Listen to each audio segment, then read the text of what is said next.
Hello, everybody, and welcome to another installment of the seasonal discharge. Today we will be Installment. talking.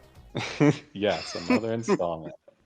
Today we will be talking about the spring anime season of 2023.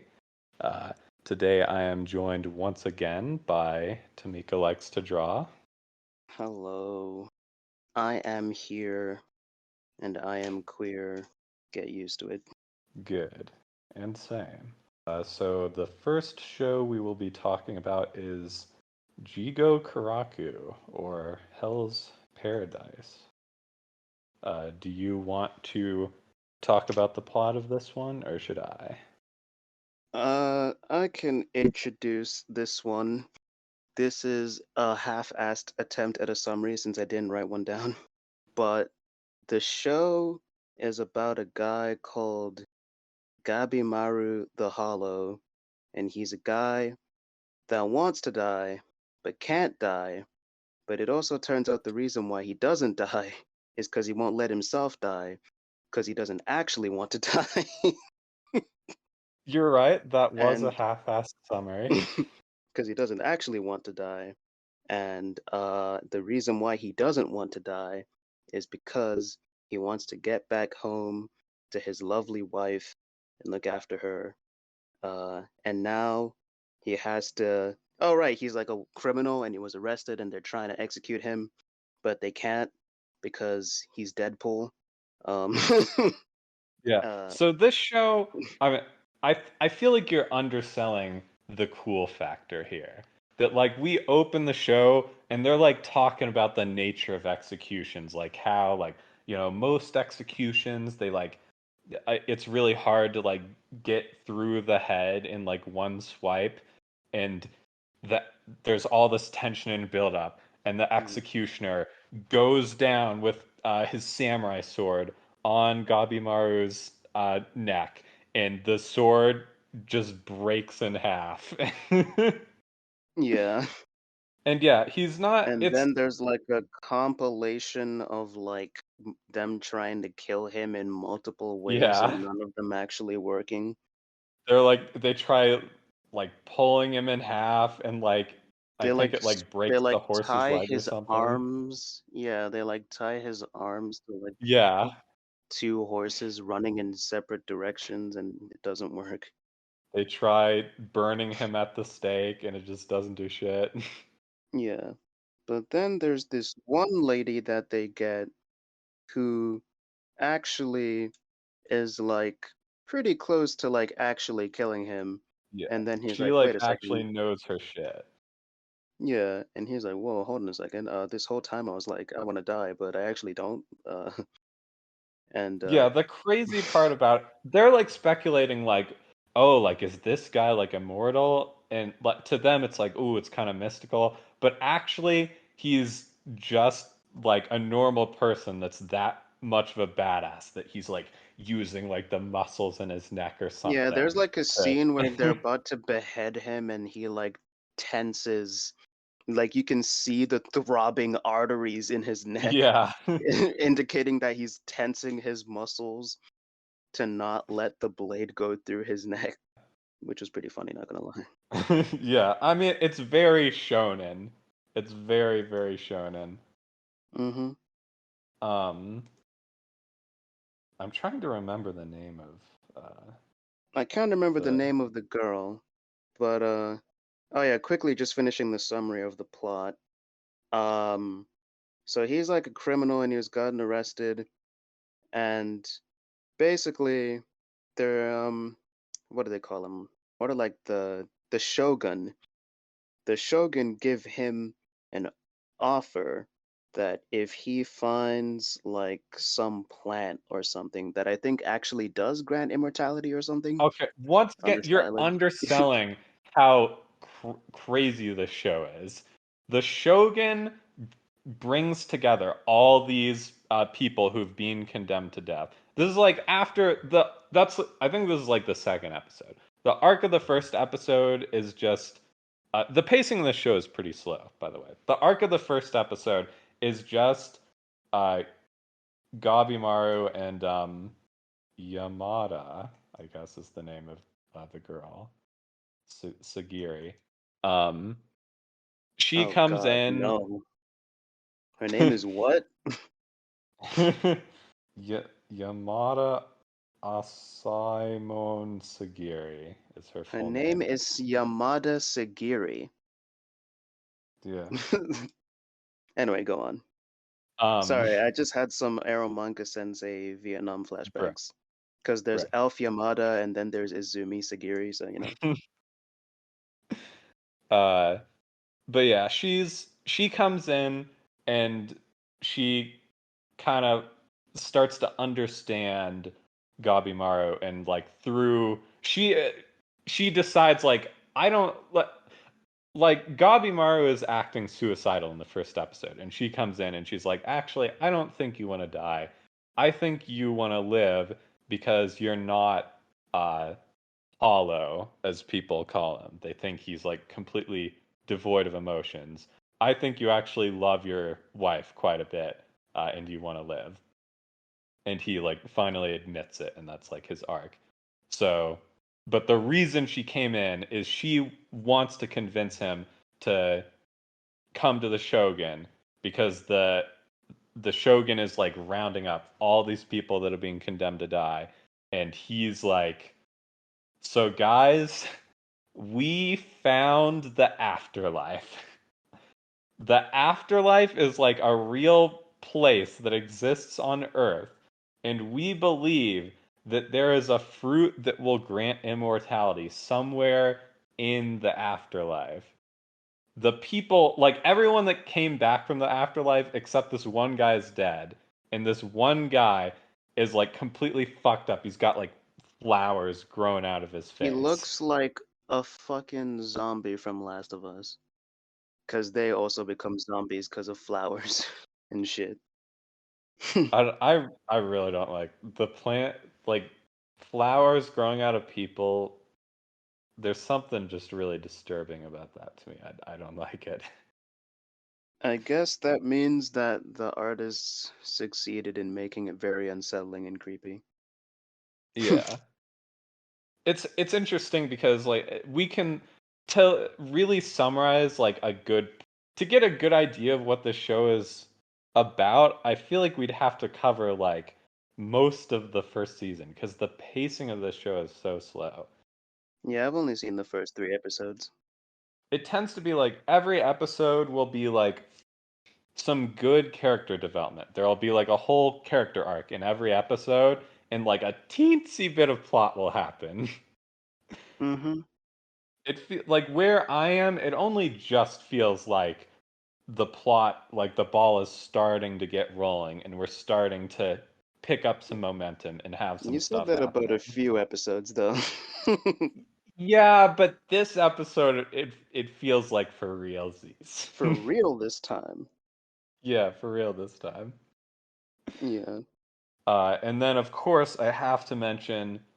I mean, I had no idea what this show was going in, but I will say what kind of sold me on the whole tone of it and everything. I mean, it was good from the very beginning, but what really sold me on it was it has this super trippy OP. It's Yeah, showing the like all the animation of the opening's really good. yeah, it's very like music video. It's like switching between stuff. You know, it's like zooming in on flowers that are blooming, and then like it becomes like an eyeball.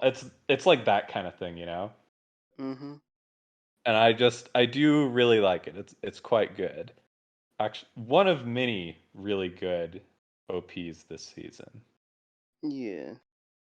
It was a pretty good looking OP, and the animation in this show in general is pretty good looking. Especially he has Gabimaru like his power move, like his strongest ability, he like lights himself on fire, and it looks so badass when he does that. Yeah.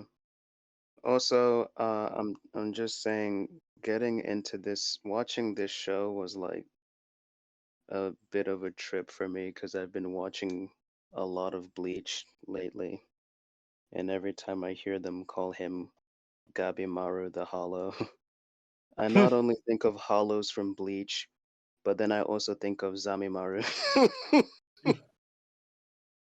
I Nice. I had too much Bleach brain going on, and that's why this seasonal Discharge took so long to come out. Is because I was like, nah, I'd rather watch Bleach than these seasonals. Yeah. I mean, based but also cringe. Bruh. A little bit of both there.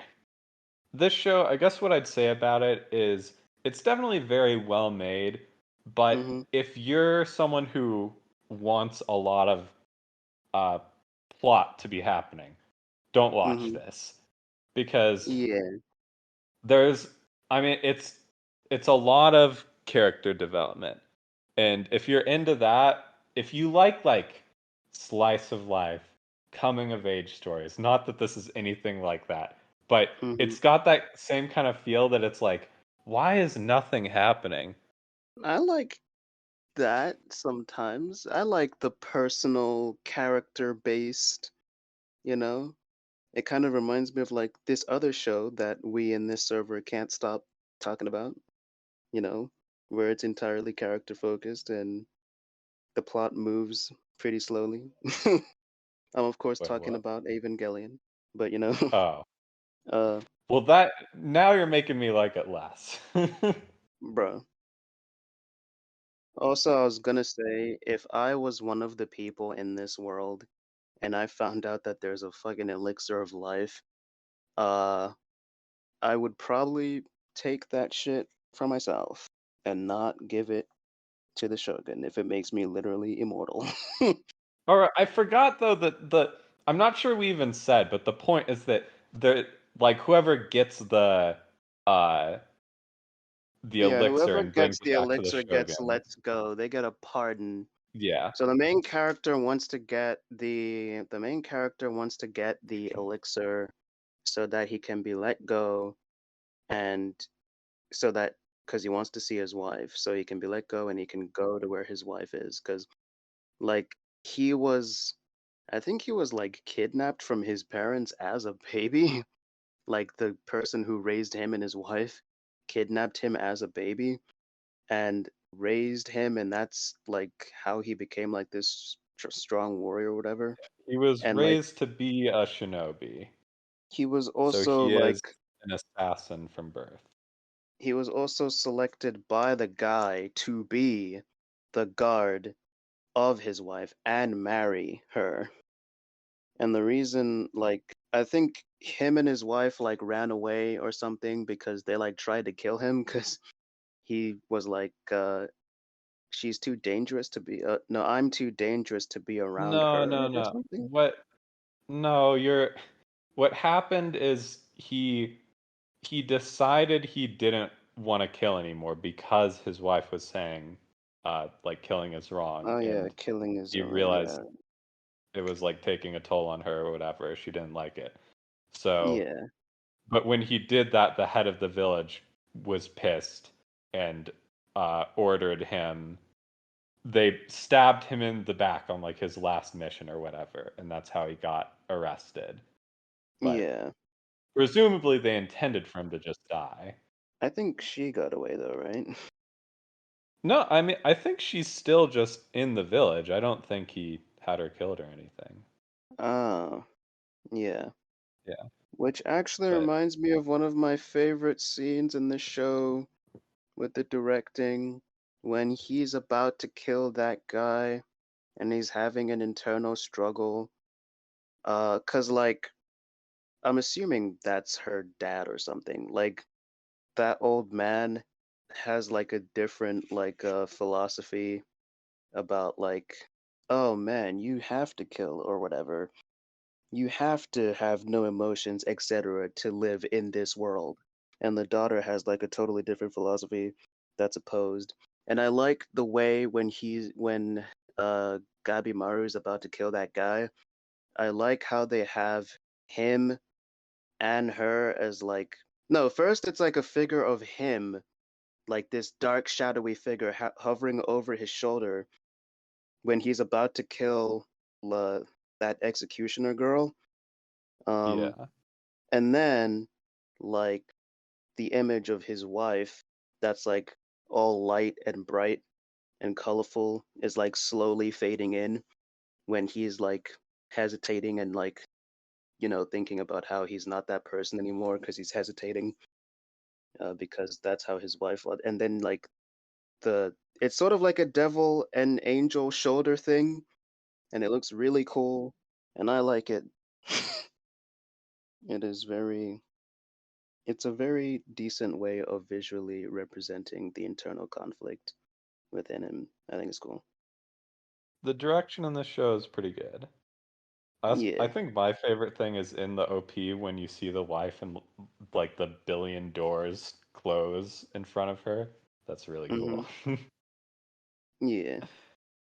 But anyway, uh I actually didn't get the name of the director for this, but this was done by Studio Mappa, I think. yeah, the Yeah. Mappa really uh putting in some work, putting out a lot of good anime lately. Hmm. But I didn't Um, get the director, so I don't know who directed this. I failed. Nakita Kaori What's he is done apparently before?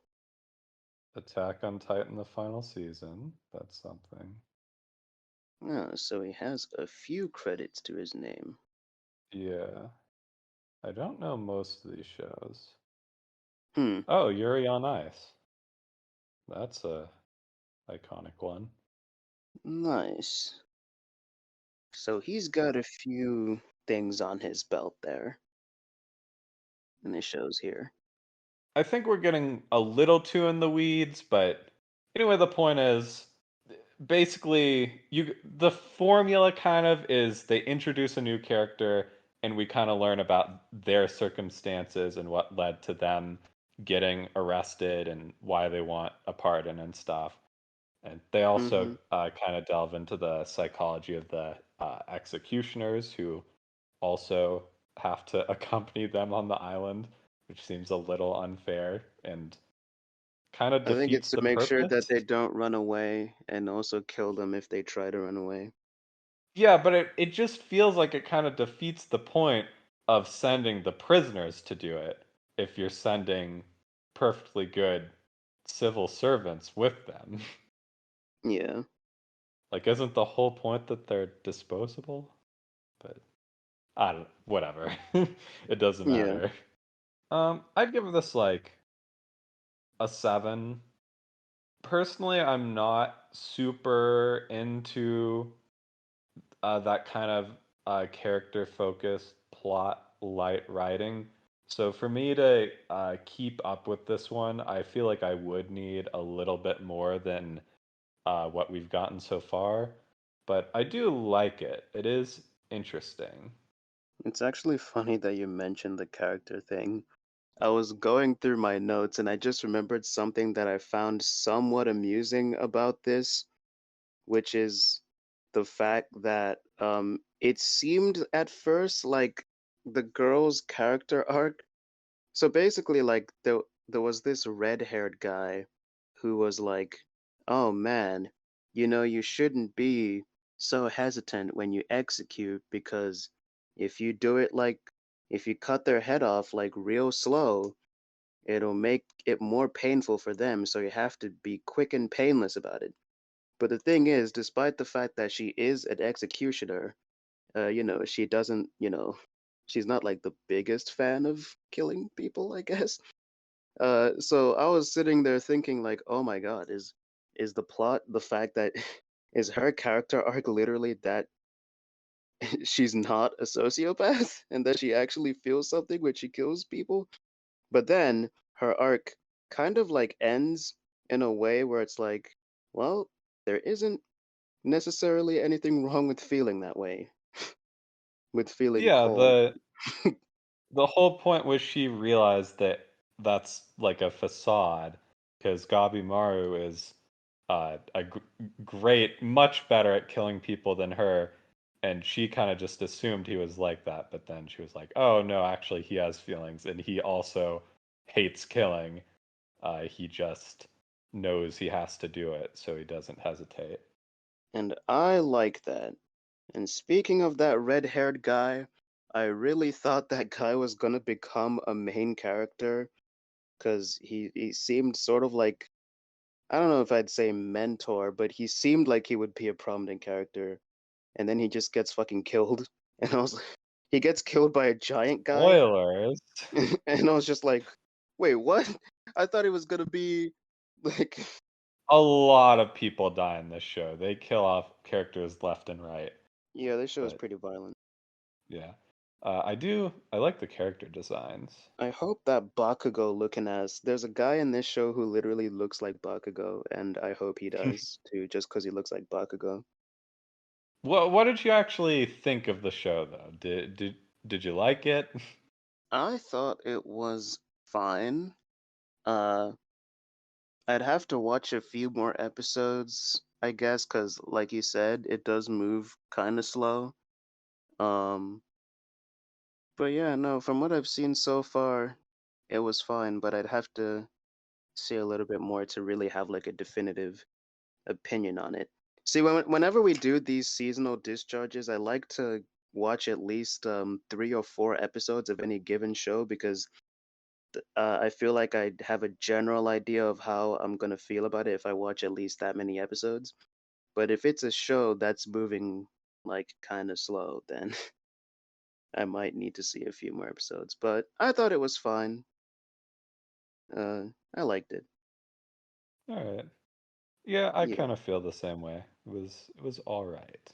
It was good, but not mind blowing or anything. But if yeah. someone told me this was their favorite show, I would understand. I have no score for this. Next is KonoSuba, an explosion in this beautiful or on this beautiful world. It is, Which I have not seen. yeah, it is a KonoSuba Megumin spinoff. I know people really like Megumin.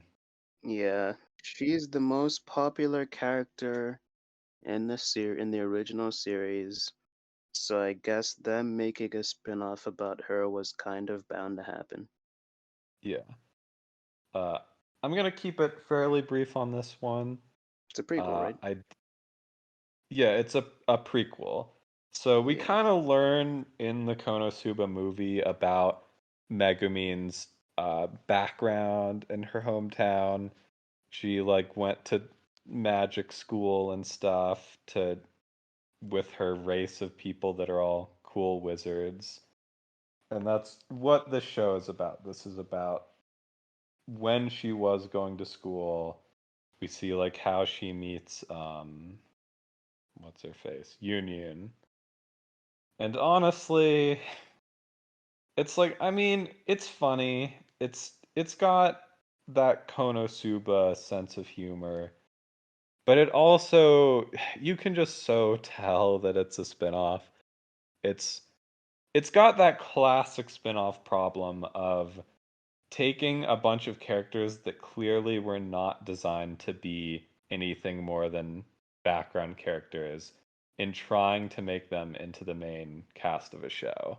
And they're just not strong enough to be main characters of a show. Megumin is the only character that you really care about. It kind of reminds me of like when The Office tried to do like a Dwight spinoff. Oh, I didn't know about that. It's like a 6 out of 10. Not Hmm. the Dwight spinoff. That was really mid. Uh, but yeah, it's fine. I mean, if you really like Konosuba or if you really like Megumin, obviously check it out. But So should I watch the original show first before this? yeah, don't bother with this if you haven't seen Konosuba. Like, I mean, it works on its own, but why would you watch something that's just an inferior to the actual show is the thing. I know, right? Why would you ever watch Boruto in place of watching that. No, I'm kidding. Boruto, it does its own thing in some ways, but Yeah, I like Boruto. Okay, I know yeah. that's a hot take, but all right. Next is that good shit. Oshi no Ko. This is the show. This is the show of the season. This is the only one I'd actually heard about, because there's been like a lot of hype around the manga. Gigak did a Yeah. video about it, which I watched and remembered nothing from, so I was fairly unspoiled. I was actually planning on reading the manga for this. I do actually have it in my plan to read, but I never Yeah. got around to it. So I guess I'm glad this anime exists. I gotta say, it's been a while since I felt this. The last time I felt like this was with Tokyo Revengers. Every episode, I get to the end of it and it's like, I should wait. I should wait for the next episode. Don't read the manga. You'll enjoy it more if you watch the anime. You're having Oshinoko withdrawals. Yeah, exactly. It's like I get to the end of the episode and it's like I have to watch more. I need more. But there's no Mm-hmm. more. I'm not sure how much of this we want to spoil. It's kind of it's kind of difficult to talk about without spoiling some of it, which is unfortunate. I mean, if let's just say this, if you don't want to hear spoilers, skip this part. I think we can probably talk about it without spoiling like the very end of the first episode, because this has like feature length first episode. It's in like over an hour, I think. It's Mm-hmm. like an hour and 20 minutes. I had stuff I wanted to say about the end, but that's fine. Uh, And I don't know. We can do like a spoiler portion, I guess. So first spoiler warning. This is like spoilers for I guess the main premise of the show. So if mm-hmm. you don't want to know this, go and watch it. I'll just say right off the bat.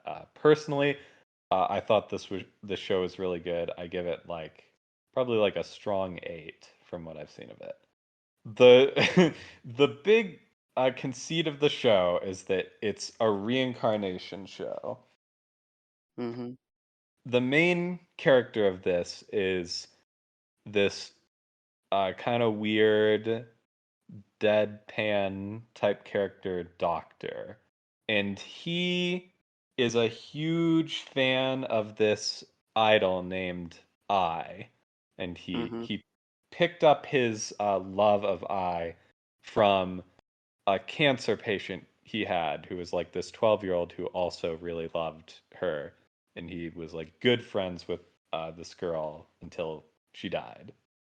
And Yeah. I I guess this is kind of like his way of carrying the torch a little bit.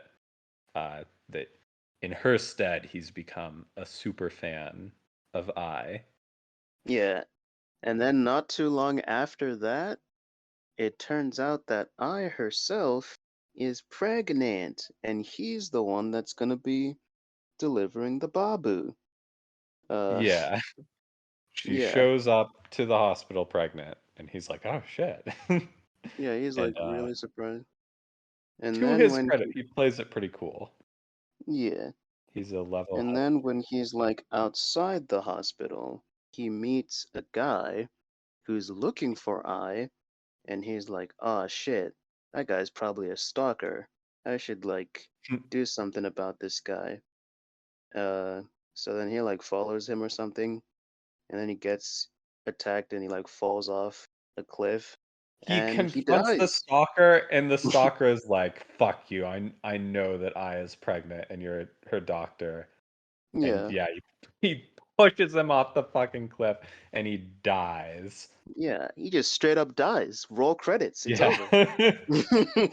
But fortunately, it's not the end for our main character, because he is reincarnated as the baby that he was going to deliver. Uh, which is pretty funny. yeah. And it's actually twins. It's a boy and a Mm. girl. And the girl turns out to be the cancer patient. Yeah. Well, I don't know. But he I does don't, not know that. yeah, he doesn't know that yet because she hasn't uh told him because she doesn't want him to find out that she's younger than him Yeah, because she he'll start lies and talking says she's down an adult. to her. She worries that he'll start talking down to her because she's a kid, Yeah. which is also pretty funny.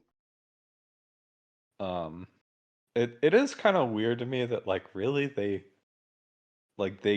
spent their entire childhood together and this never came up. Oh yeah, I mean, oh yeah, I never even thought about that. Because the whole episode pretty much shows them from like when they're like babus to like going to high school. And I guess even Yeah. when as they're going to high school, he still doesn't know that that Yeah.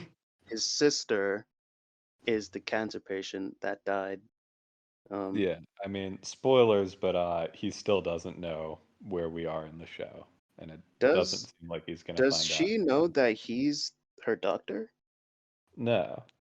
Oh, okay. Yeah. The the only like hint that the only time they get even close to finding out is when he's like interacting with her and he has a moment where she's like asleep and he has a moment where he's like she really reminds me of uh what what was her name?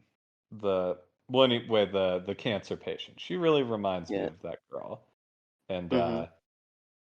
saw Serena Tandoji Serena is her name. Uh, so he's like, she really reminds me of Sarina, and she has a moment where she's like, "What that?" She like hears it, but she's half asleep, and she's like, "What? That can't be right. That's my name from my previous life." That's like the only time we get even close to them realizing, I and it's see. never brought up again. Yeah.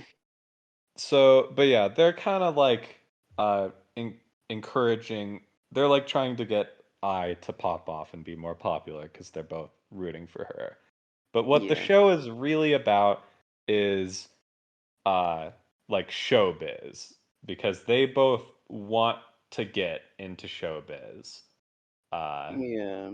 Like there's one scene where they like go to like a screening. No, not a screening, sorry. Like they're on the set of a thing yeah. Mai is starring in. And Yeah, it's like a horror movie. oh yeah. No, there was the one before that, and that's when he got the role from that director for the Oh horror movie. yeah. Yeah. Yeah. Like I think it was like some high school thing. Yeah, there was some high school thing and they cut her because she was too hot. Yeah, she was more attractive than the star actress, so they had to cut her out. Which probably is a thing that actually happens. Yeah. But they So felt then, bad, so they were like, yeah, you can be in this horror movie. and then they also the director also noticed how like unusually intelligent, I guess, the kids seem to be, particularly the brother. And Yeah, he's like, "Oh, Aqua is the main character. I want you to act in my movie," and he like acts as like this creepy, like the typical creepy child in horror movies. Yeah, it's like the twins in the hallway. Uh, Yeah. Or oh, like the oh my "Come God, what's the play name of with it? me, mommy. Come What's the play with me." Stephen King? The Shining. It's like the kids in The Shining. Yeah. Yeah. And I guess part of the movie is that you find out that both the kids are like exceptionally talented. Did I say movie? Fuck no. I mean, it is almost as long Show. as one, I guess. Uh, Yeah. the kids are both talented in certain things. Like the sister is like learning to dance, and there's like this flashback where she wanted to learn how to dance when she was still like a cancer patient, but she couldn't because her body is too weak and was too weak and she couldn't like move. And like Yeah. it was like impacting how she was dancing in her new body because she's like always bracing herself for a fall. Uh, but then like I comes in and teaches her how to actually dance, and like I thought that whole scene was very wholesome. It was cute. Yeah, It is really good. it is really good. It looks really good. I like the visuals. You know, at first Yeah. I really thought that I was not. At first, I actually found like the star eye thing kind of cringe, because I was like, "Oh man, this feels like an over design to make a character really Well, stand out." it's so funny because it's just it's just like the studio's last show. We talked about it. Shikimori. I don't know why we talk about Shikimori so much. I feel like we bring it up every season. Yeah, they did make that show, and this is quite a step up from that show. Yeah, but Uh, um, it actually reminds me a lot of that where they went so hard with the designs that they had like this ultra shiny hair and stuff. yeah, And it I looked didn't bad. mind it as much. I didn't mind it as much here though. Yeah, it Um, was like super over designed in that show. In this show, their like crazy design choice is the eyes, but this time it actually works. The eyes are so shiny and I pretty really, on I everyone, not really, just I. I didn't like it at first, but I really like it because of the way they use it to like express the way the characters are feeling. Like Yeah. there's this one scene, it's like a flashback scene where I is like she's meeting with the recruiter or whatever from like the idol agency, and uh I can't remember exactly what they're talking about, but at first I feels like she's not exactly cut out for the job because I think it's because she like considers herself to be like a somewhat dishonest individual. And then the guy says, "Actually, that makes you like the perfect guy for this kind of job," or something along those lines. And then you see like the light in her star like start to fill up and brighten. Like there's this really cool animation of her eyes. Make this the GIF. Yeah.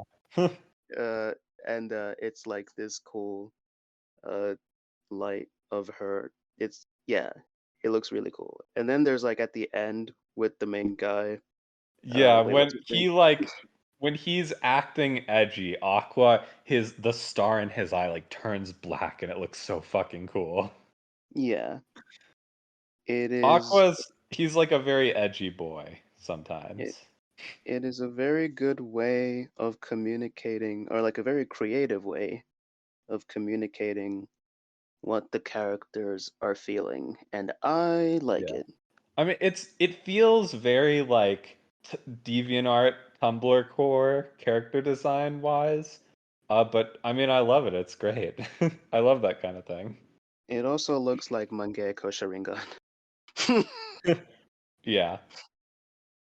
Anyway, let's get into spoilers though. Let's spoiler warning.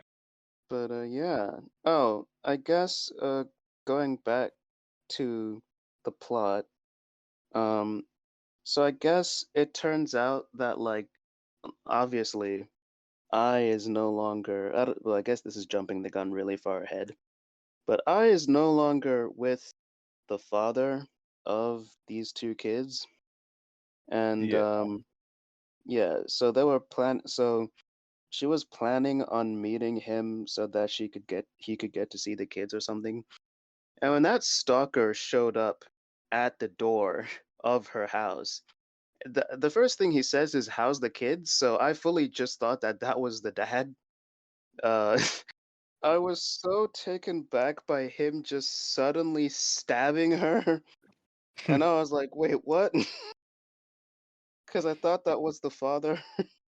He stabbed the shit out of her, and I was like, "What the fuck?" I was really surprised, because I thought this show was just gonna be about her and her being the protagonist and like them like sort of observing her career and like maybe trying to help her through like some weird wacky shenanigans or whatever. Uh, but it actually turns out that the show is not about that. The show is about them trying to find, well, I mean, Aqua It's trying to a find, revenge story. yeah, Yeah, it's he's about trying to, Aqua. Aqua, like, the girl, I forget what her reincarnated name is. yeah, Ruby. Okay, yeah, it's Aqua and Ruby. Um, my favorite Pokemon games. Ruby is like upset about it, but yeah, Ruby is upset about it, but she kind of gets over it and she wants to like carry on the mantle and become an idol. But Hmm. Aqua, like, he just like gets full on like mind broken and he just goes into full like edgelord revenge mode. He doesn't care about anything but getting revenge on whoever did And the this. reason why And he's breaking into showbiz is because he suspects that the person who might have killed her. Wait, yeah, like, he I forget what it was.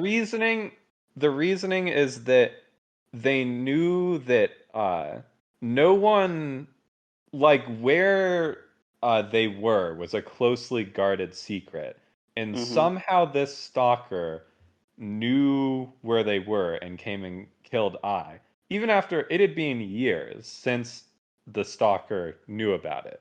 So clearly, like, something happened, and it just so happens that they knew that just recently I had called whoever their father was and told him that like she wanted him to meet them in their address. So his speculation is that the father didn't want this getting leaked, that he had sex with an underage person under him. He didn't want to get Me Too'd, Oh so shit, he, I didn't even realize that that's what that was about.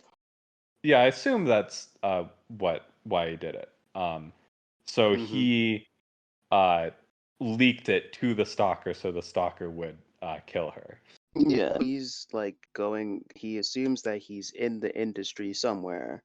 So he's Yeah, entered he's like still pursuing his career in acting and stuff in hopes to find him and get revenge on him. yeah, And that is basically the premise of the series, which yeah. if you're like me, you probably did not know that going into this, which I guess is the point. Yeah, I knew about the reincarnation. I'm really glad I didn't get spoiled on Yeah, the twist. yeah. I just thought this was gonna be like some regular idol show with like a Babu isekai twist, uh, or Yeah. something. And I was pleasantly surprised, I guess. Yeah. I mean, it's very well done for what it is. It's a critical, realistic look at the industry, but it also has an edge of hopefulness and optimism to it. It kind Yeah, of shows the duality of it. I do like that they go into the psychology of how she feels doing this stuff and like Yeah, how it's, stuff like how she's doing it to make money to be able to take care of her kids or like how she's struggling to put on the perfect face for her audience and then she learns how to perfect it and stuff like that. Or like there's this one scene where she performs extra good because she sees her two babus hyping her up by them doing their own dance with the glowing sticks. that was really good. Yeah, that was pretty That funny. scene lives rent free in my mind. I can't stop thinking about the dancing babies. Yeah, it was cute. It was very weird. I mean, this show is pretty funny too. I like when the babies blackmail the I was actually uh thinking the same thing. the producer's wife is like gonna leak that I got pregnant and uh fuck up their career. Then So they the pretend to be babies like pretend to be gods. God and Yeah, threaten. yeah. They specifically promise her that she'll get a hot husband if she takes care of them.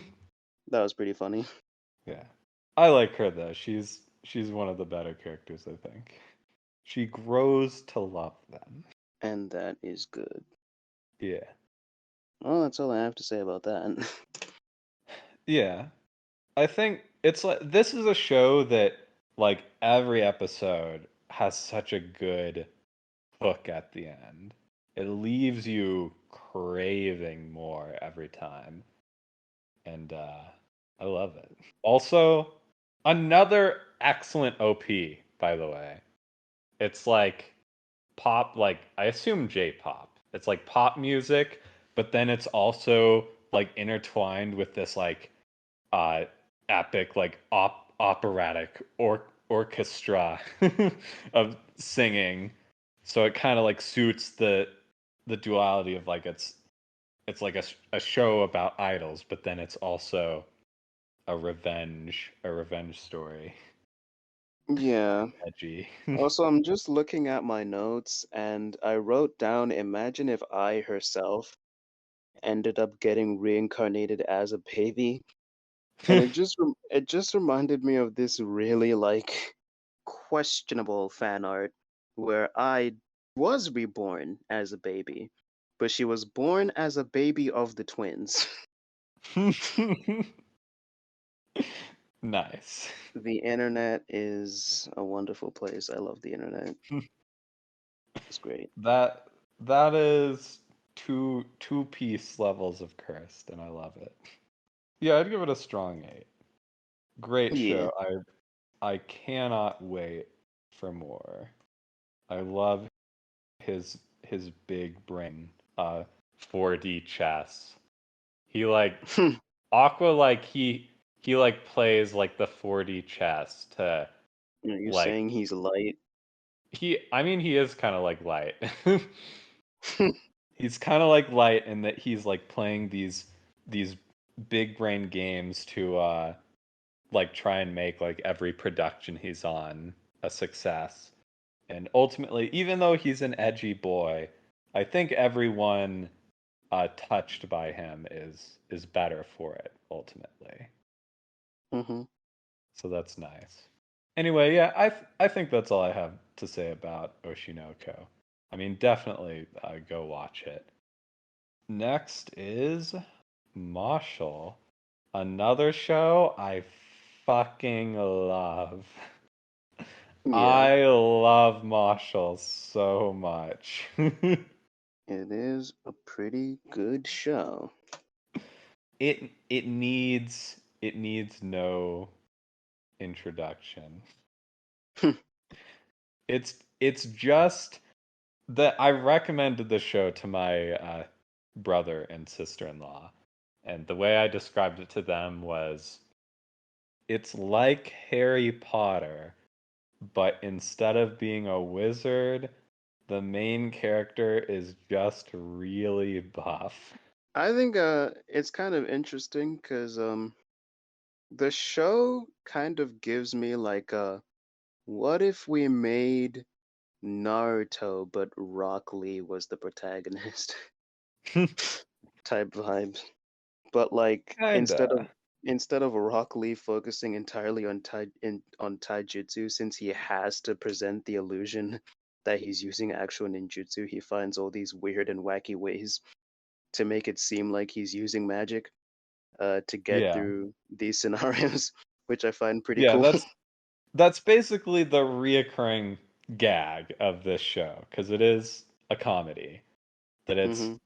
basically this is like a future in Harry Potter where the fascists won, where like Voldemort won, and now All the muggles are they killed. yeah, they anyone whose blood is not pure enough to have magic in it Hmm. gets executed from birth. Basically, if And you're a regular human, yeah, anyone who's a regular person, any muggles like gets executed from birth. And they can immediately yeah, tell in this world because they've got like a Dr. Stone looking ass crack mark thing on their yeah, face if they have magic. And the main character, Mosh, he is not a wizard. He is a non-magical person, and he was found as a baby by uh, a very nice and weak wizard who was like, "Yeah, I have no purpose. I'm gonna take care of this baby." So, their uh, relationship is so wholesome. yeah, I love them. Like Mosh. Okay, Mosh is like low key, kind of like actually kind of autistic, and Yeah, you know, it it leads to him being incompetent in a lot of ways, and like the granddad will get like super mad, but Mosh is so adorable himself. He's like, "Oh, I love my son so much, I could never stay mad at you." And it's so adorable. it's It's so I cute. I love everything about this show.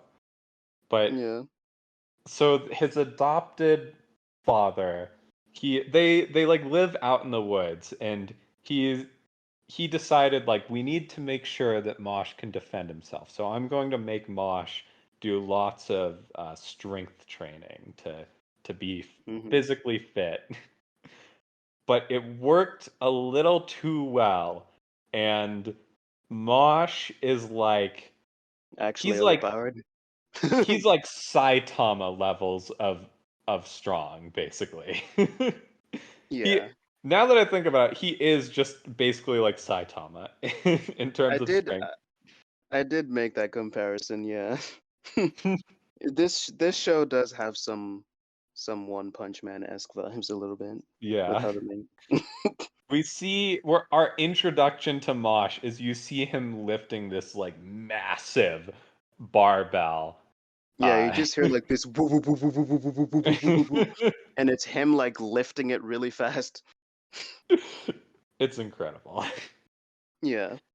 But Mosh, he has one great weakness.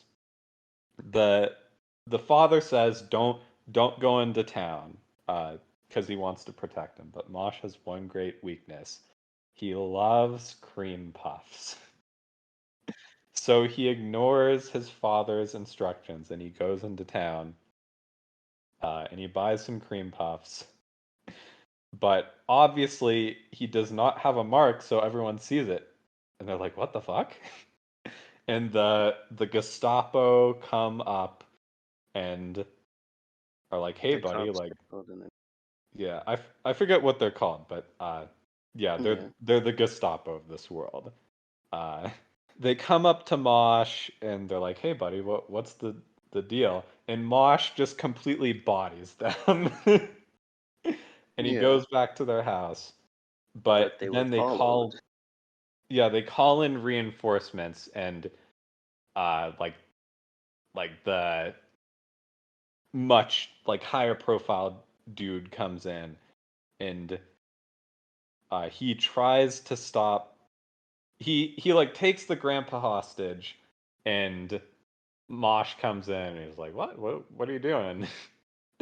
And the guy he starts trying to use spells on Mosh, and Mosh is just like easily avoiding them because he's so overpowered.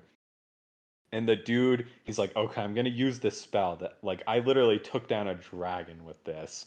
And all the guys with him are like, no, you're gonna blow up the building. And Mosh just like bats it away with his hand. Yeah. And the dude is like he's finally like he gets so completely annihilated by Mosh. Mosh just com- completely laughs in the face of anything he can throw at him. That he's just so impressed that he's like, Mosh, I'm I'm gonna forget about this. I'm not gonna like report this to the higher ups under the condition that you go to magic school and try and become one of like The the like divine most fucking elite people in our yeah. society.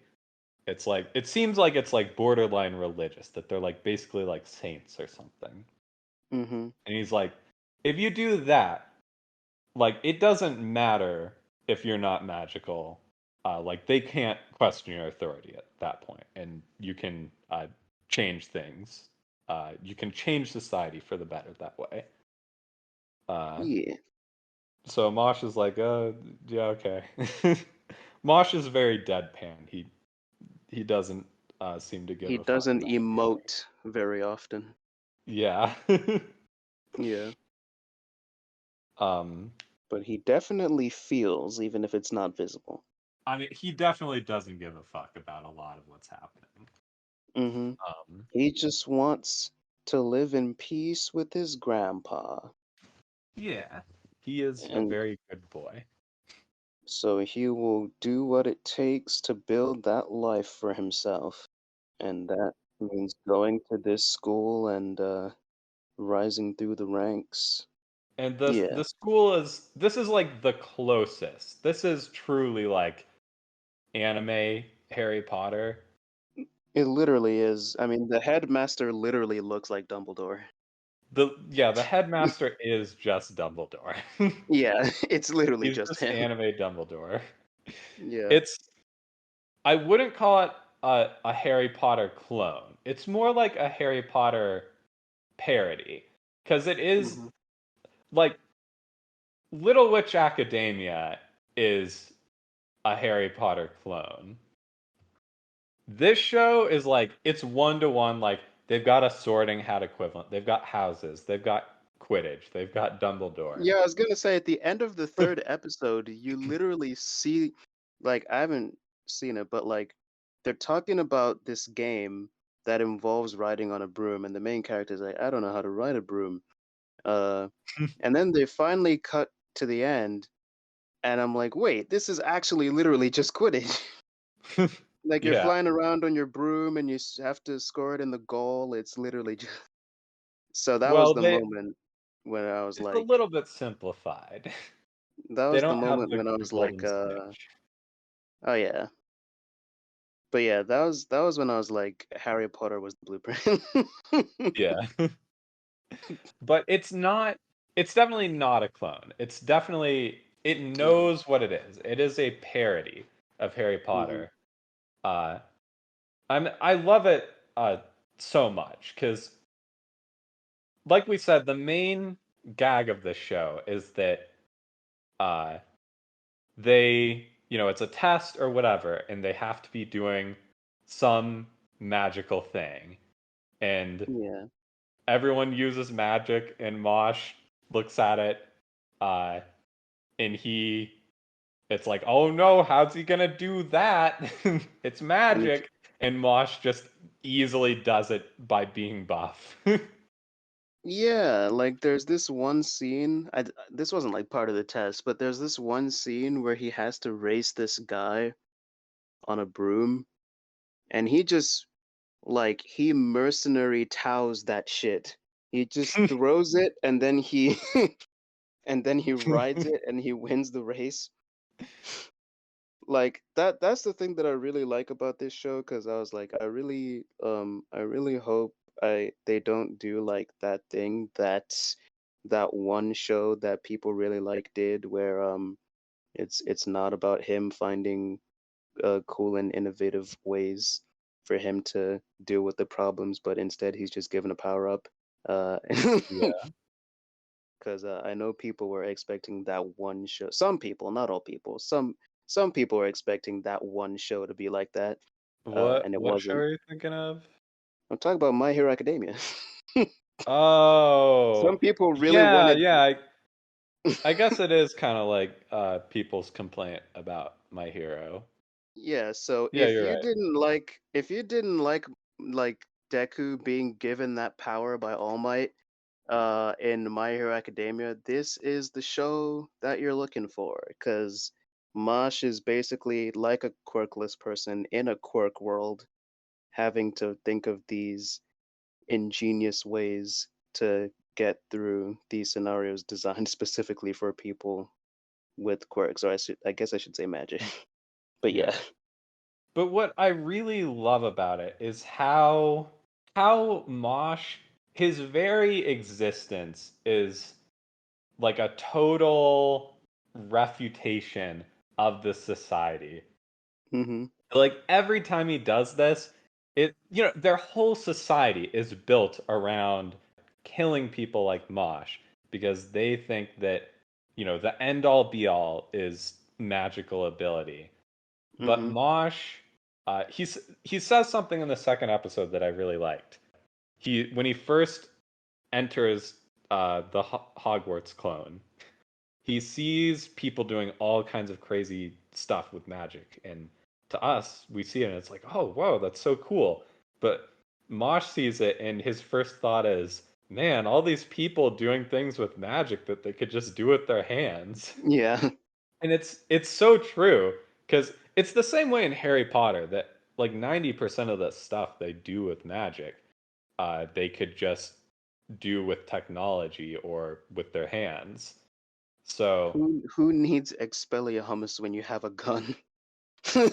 exactly, exactly. So it's like every time someone says like, "Oh, like there's no way you'll be able to do this," and Mosh just does it, it shows like what a farce this whole system is, and I love it. It's Yeah. so good.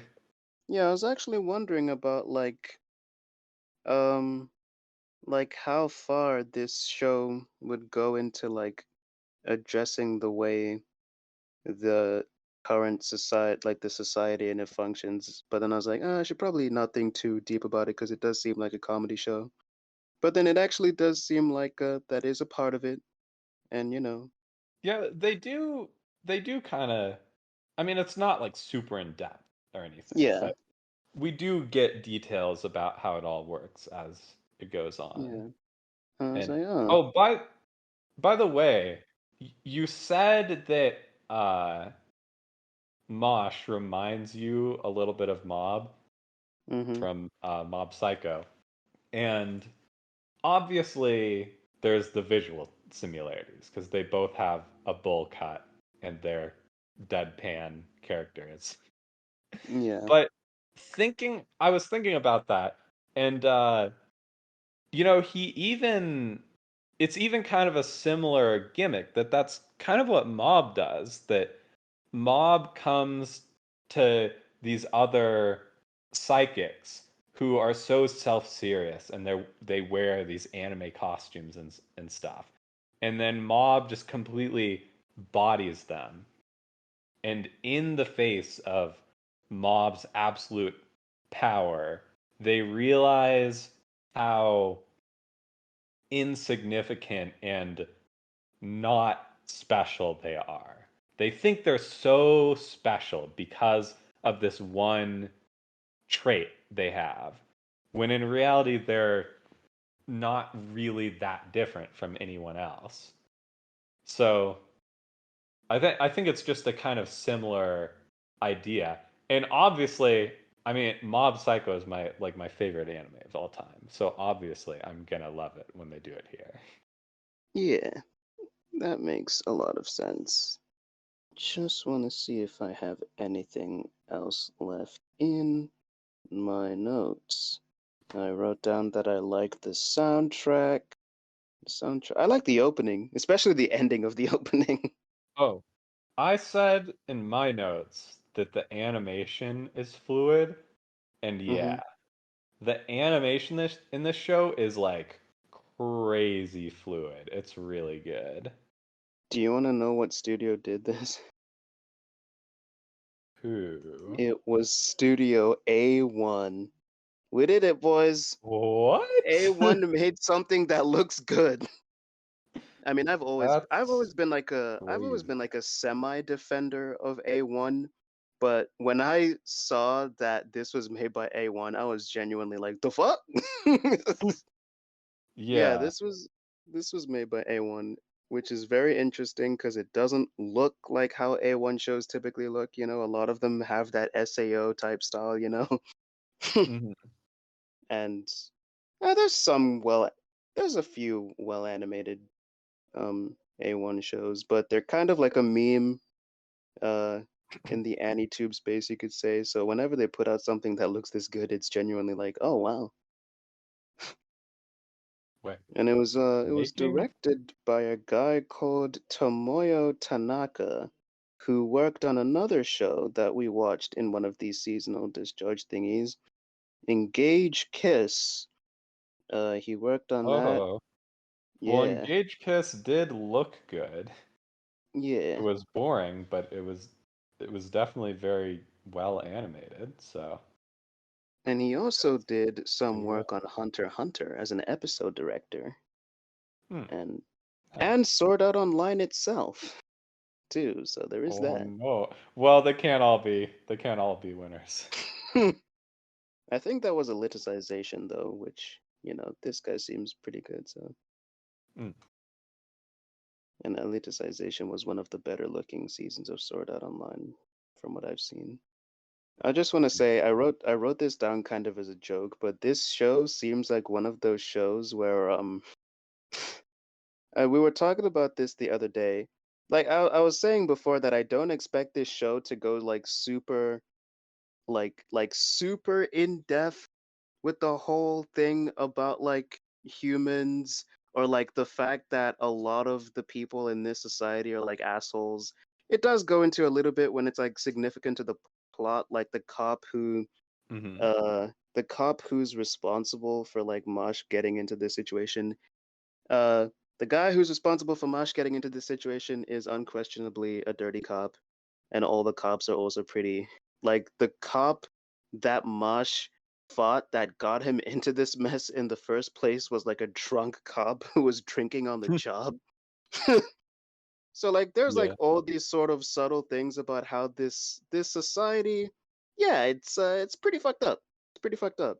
And I was saying I don't expect this show to go like super in depth into that because it's like a comedy show. I mean, it is like slightly part of a driving force of the show. Like whenever like in episode 3, he encounters like he's in this situation where he can't. Well, I mean, he decides to do it anyway, but he's in this situation where there's this kid who's kind of like bullying him, and he's warned like, "Oh, you probably shouldn't deal with that guy because he's got backing from the vice principal, and the reason why the vice principal backs him is because, you know, they have backing from like a family or something, like a really And important he family." beat the absolute shit out of him. He beat Yeah, the shit out of him. And then the vice principal came and he was like, "What are you doing? You can't do that." And then he he just proceeds to literally bury him. buried the vice principal. Yeah, He literally dug a hole and buried him.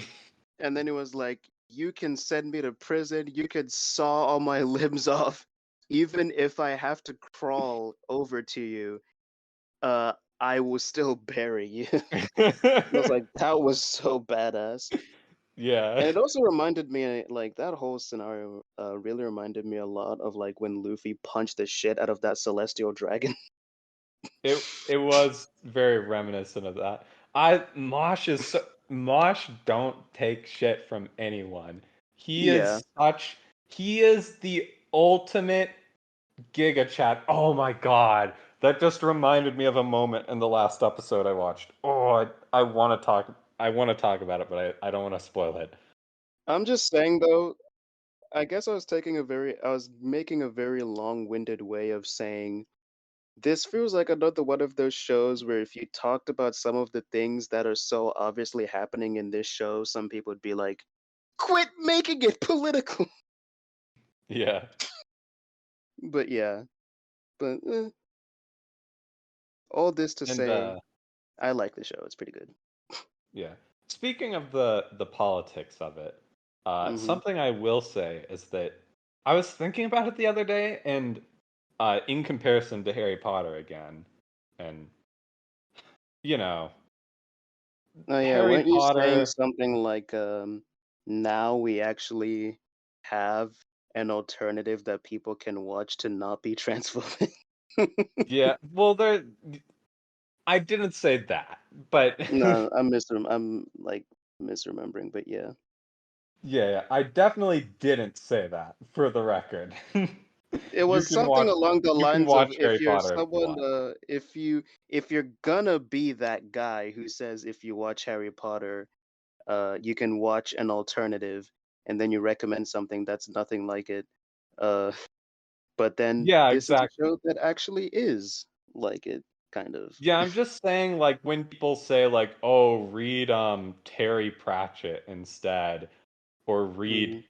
uh Percy Jackson books. It's like, well, it's not the same. It's a different like if I wanted to read Percy Jackson books, I'd be a Percy Jackson fan. But I'm not a Hmm. Percy Jackson fan. I'm a Harry Potter fan because I prefer Harry Potter.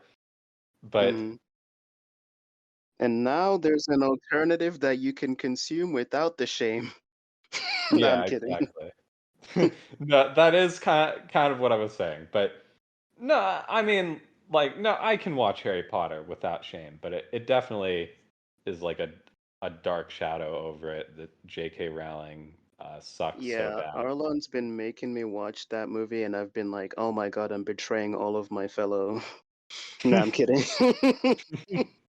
I'm kidding. But I mean, J.K. Rowling, like even before the trans stuff, uh, she already kind of sucked because she was Hmm. constantly doing the stupid retcons. The oh wizards Dumbledore's gay. like Dumbledore is gay. I kind of defended that for a while, but Hmm. when she was saying like, "Oh yeah, wizards used to shit their pants," but What? like back in the day, wizards didn't know what bathrooms were, so they shit their pants and then used magic to get rid of the shit. Interesting. It's I like don't know why. I don't know why she would feel necessary to tell us that. exactly. Why did she tell us that? Because we really needed to know how wizards shit. But so, you know, along with that, a lot of criticism through kind of a political lens of Harry Potter has come about. Hmm. Uh, there's like, people make fun of the whole house elves thing. You don't know about that because that's a book exclusive, but there's a subplot where Hermione is Is like, that one of the ones that Harry freed? no, no. Her Hogwarts has house elves that work there, and Hmm. Hermione has this subplot where she finds out about that, and she's like, "What the fuck? Like Hogwarts is doing slavery? We need to like free the house elves. This is terrible." And the house elves are like, "We like being slaves. What are you doing? This is activism gone too far." Oh, that's like the Pokemon. No, we love when you make us do dogfights. Yeah, it is just like that. Except imagine if someone in Pokemon was like, "Isn't it kind of fucked up that we're like doing dog fights with Pokemon?" And everyone was like, "Oh, you activists." Yeah. But anyway, I digress. Um, there's this one copy pasta, or there's this one 4chan post that there's like a screenshot of that goes around Hmm. where it's basically complaining that J.K. Rowling kind of set up Harry Potter as, or like she kind of hints at him almost being like an anti-Voldemort, that he's going to be like a force for good in the wizarding world. And we see in many ways how like messed up the wizarding world is, even in the Harry Potter universe. Like in the last movie we watched, right? They were restricting the centaur's territory. So I think it, in a lot of ways, it clearly like mirrors the way like liberal governments, imperialism and stuff. That it's not like outright fascism, but obviously it's bad when uh, they say like we're gonna build an oil pipeline on in your territory, whether you like it or not. Like Yeah. that's pretty fucked up. Basically, the criticism was that like, why is it that the status like they don't change any of this in the end? Like, I guess spoilers, but they don't give the centaurs their rights. They don't like nothing. They don't change the status quo for the better, really. It's more just about stopping uh, the fascists. But you know, when it comes to what's already happening, we can't be critical of any of that in the end.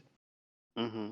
And It ran into that problem that so many things do when they bring up that sort of thing, hmm where yeah, they it's fail a to. very common problem in media, but Yeah. it definitely is pretty lame that like you can't call a bunch of attention to, like they call it. It's like a major plot point in a lot of the books how I mean it's part of why Voldemort is so successful is he comes in to these oppressed groups and he's like, "Hey guys, like under me you can do whatever the fuck you want." Mm-hmm. Once again mirroring reality for the record. I don't know. I'm sure I'm over explaining it. But the point is Marshall So what? So what you're saying is that Voldemort is a populist? No, I'm kidding. Voldemort is a populist, literally. But Marshall Oh. comes in and it's like we're gonna do Harry Potter, but we are going to directly address this. Cause like Mosh's ultimate goal is to get the badge things and uh, make it so this isn't a problem anymore. He is going. Ultimately, Mosh's whole goal, he's not here to stop the fascists. Mosh is specifically here. He's here to bury the vice principal. Harry wouldn't bury the vice principal because he's a bitch. But Mosh doesn't give a shit. He'll do whatever it What? takes. What about that time when he expelliarmused that guy? No, I'm kidding. Go on. Mosh I is forgot what that guy's name is. Mosh is based. Yeah. And like we also I don't think you got this far, Coco, but they introduce like other characters that also want to become whatever it's called. The divine Yeah, whatever the the fuck. divine whatever the It's fuck. divine something. In order to Yeah. make society more accommodating to subjugated minorities. And I Yeah. love that. 10 out of 10. I I also love that. Not actually a 10 out of 10, In but before I give it like a even be, strong 8 to a light 9. in before someone comes in and says, and I already made the joke, but in before someone comes in and says, "You made it political."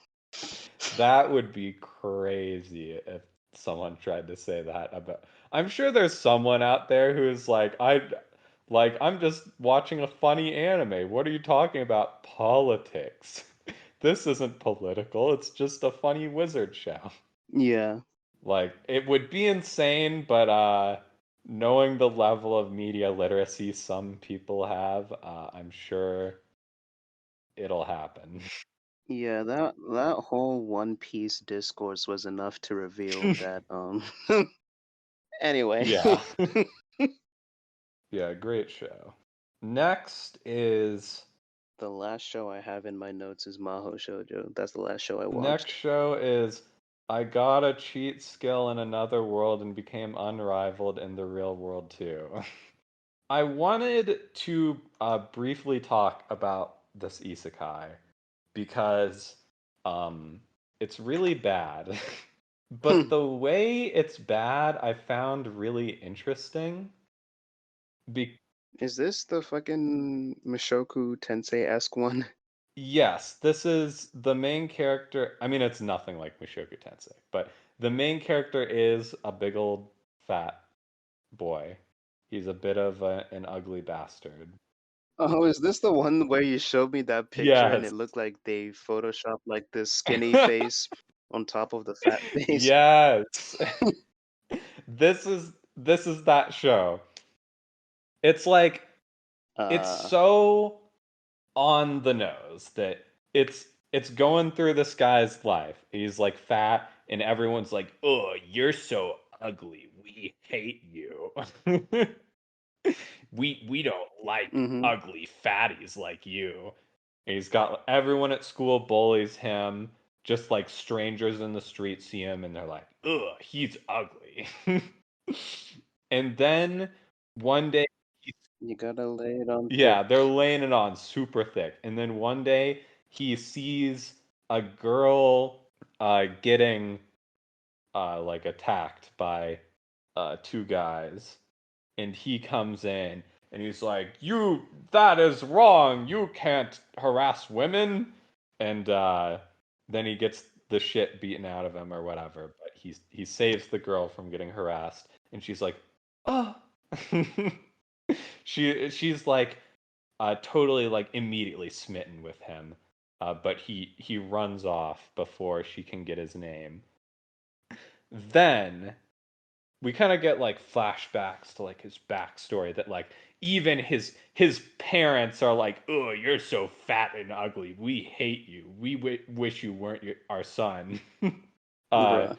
but there's one person in this world who loves him, and that's his grandfather. And his grandfather like apparently he passed away and now he's left him everything he had because his grandfather was the one person in this world who loved him, and he was like, "Do good things, grandson." Even if you are fat and ugly and everyone hates you and is unreasonably rude to you for absolutely no reason. uh, Yeah. his he like moves into his grandpa's house because his grandpa's rich and he's rich now. And he finds in his grandpa's house a secret portal. It's the old school kind of isekai. He didn't get hit by Truck-kun. He finds a portal to another world. No, Truck-kun, 0 out of 10. And in this other world, like a blood ogre or something starts attacking his house, but there's a portal and he like manages to kill it. And it's kind of like manhwa style, like a webtoon type of leveling manhwa where he's got like the stats and interface and stuff, and he levels up, and immediately upon hitting level 2, uh, he just suddenly like all the fat gets sucked away and he becomes super buff. And Bruh. you called it, Coco. I just assumed he was gonna get hit by a car or something. But when you saw his photoshopped looking ass face, his skinny guy face with fat added onto it, you said, "I bet get he's somehow gonna get skinny and he's gonna lose all of his fat and be hot underneath." And I heard that Yeah. I was like, "What? That's ridiculous. That's preposterous." um, but no, it happened. And not only does it happen, but he doesn't notice. This this manga, there is no way the person who wrote this manga has ever been fat in their life. Yeah, because if you lost all that shit, you would definitely Yeah. notice. Yeah. No. You would notice how much you would notice how much lighter you've become. You don't even have to look in the mirror. He loses all this weight and he's like, that's weird. My pants are kind of loose." And he goes like multiple days without. Oh, that's right. Mm-hmm. I forgot. Oh, I left out the setup. I left out the setup. Before he goes to the fantasy world, he like looks at the mirror at how ugly and fat he is. He's like, oh, and he punches the mirror and it shatters. So because the mirror broke, he he like wakes up the next day and he looks in the shattered mirror and he can't tell that he's fat. He's not fat and he's hot now. And he goes to school uh as a now hot person. And everyone is looking at him and they're like, "Ooh, who is that? He's so sexy and hot and attractive." Every character is talking like this. They're like, I think like his bully or someone comes up to him and she's like, "Oh, who are you? You're so sexy and hot. Will you be my boyfriend or whatever?" And he's like, "What? It's me. It's Yuya." And they're like, "What?" Like, there's no way you're that guy. He's fat and ugly, and we hate him. And it's just like episodes of him like acting all ooh woo shy. And then, okay, Hmm. so this is what's crazy to me. Then they're like, so we have this premise of this guy has found a portal into a fantasy world, and now I've read my fair share of leveling manhwa, so I would expect this to be like mainly focused on the fantasy world, but then like sometimes maybe he comes back and gets to show off how badass he is. But they just outright are like, let's just do the premise of another escapism anime. Because now the the cute girl that he saved in the first episode comes back, and she's like, Yuya, I immediately recognize you. I recognize your sexy face because I actually always thought you were hot and sexy, even when you were fat. And I immediately fell in love with you Hmm. when you saved me. And I'm actually extremely rich, and I'm letting you enroll in this hot rich kid high school instead of the one you're going to. And by the way, like, Well, at least he's getting a better yeah, education, I guess. by the way, I think it's so funny to me that they make such a big deal about like don't judge people by their appearance. Like Yuya is a good boy underneath. So like that's all that should matter. But then they emphasize so much how hot he is.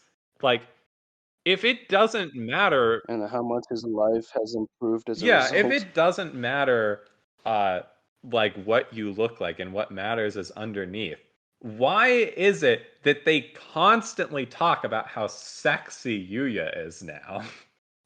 They're not saying like I mean, if that was the point, you probably just wouldn't even change him to make him hot exactly, to that's what begin I'm with. saying. They just shouldn't have changed him. Or like if they were going to change him, it should have been over time as he levels up. It was a mistake to make him Yeah, I immediately was hot. gonna I was gonna say it definitely would have been better if the fact that it was instant is mega Yeah, cringe. for sure. I I hate that. And then yeah, he goes to the school. No, it's just gonna be a cringe reference. I was just gonna say that would be like if as soon as Kid Goku punched his first boulder, he just became Ultra Instinct Adult Goku. Yeah. Yeah, it is like that. Yeah. And then so he goes to the rich kid school and like everyone there is like super nice and is hot and has a crush on him and the teacher is nice. Uh and he's like, "Wow, I love going here. This is great." But he's also ooh shy. People being nice at a posh school? That sounds very Exactly, that's unrealistic. what I'm saying. He should have gone there and everyone is like, "Oh, peasant." You have no right to Yeah. be that sexy, peasant. But no, they're all like, "Oh, he's so cute. We love you and we want to be in your harem or whatever." And he he goes he goes on like a date with the rich girl. She likes him. He goes There's one episode where he goes to the mall and he or I think she like takes him to the mall. I forget. And they get separated, and he gets lost.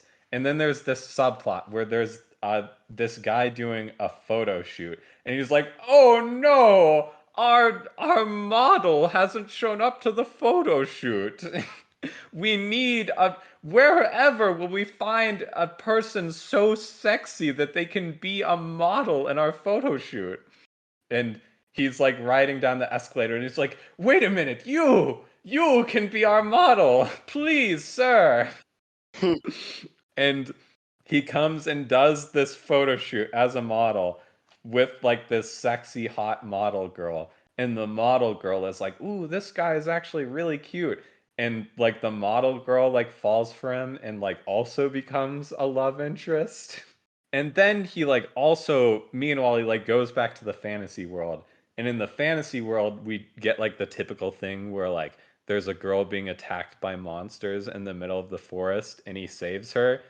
But there's no rape, right? There's no rape. It's just for that's one thing this show has going for it. It's not that weird about that kind of thing. um Yeah. and he saves her from the monsters, and then he runs off again because he's a little bitch. I mean he's self-conscious. He's like, "Oh no, no one likes me because I still remember being ugly and everyone hated me then." But the girl is like, Mm-hmm. "Actually, I'm the princess and I'm in love with that man and I want to take him as my husband now, despite that we literally did not say a single word to each other." That sounds very harem-esque. Yeah, he's got a whole ass harem foreman. The bully.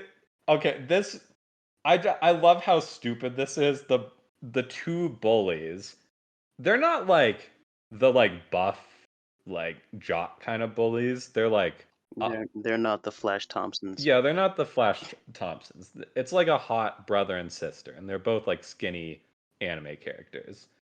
And they're like his main Mm-hmm. bullies, and they're pissed that he's hot now. So they form an alliance with like some yakuza to try and take down the hot main character.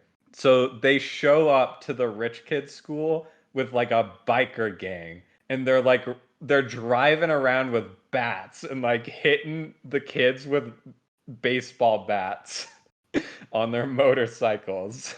And Yuya is like, "Oh fuck that shit." So he jumps out the window and like lands, superpower, takes down the entire biker gang. And everyone's like, "Oh my god, Yuya, you saved the school." He also kicks ass at sports. It's like everything. It's like they couldn't choose what they wanted this show to be about, so they just like every time they like a The perfect Gary Stu. yes, exactly. It's like every time they come up with like a self-insert Gary Stu idea, they're just like, yeah, let's do that too. It's so dumb. But it's actually genius because if you want to do that for people to project themselves onto, you have to cover every base.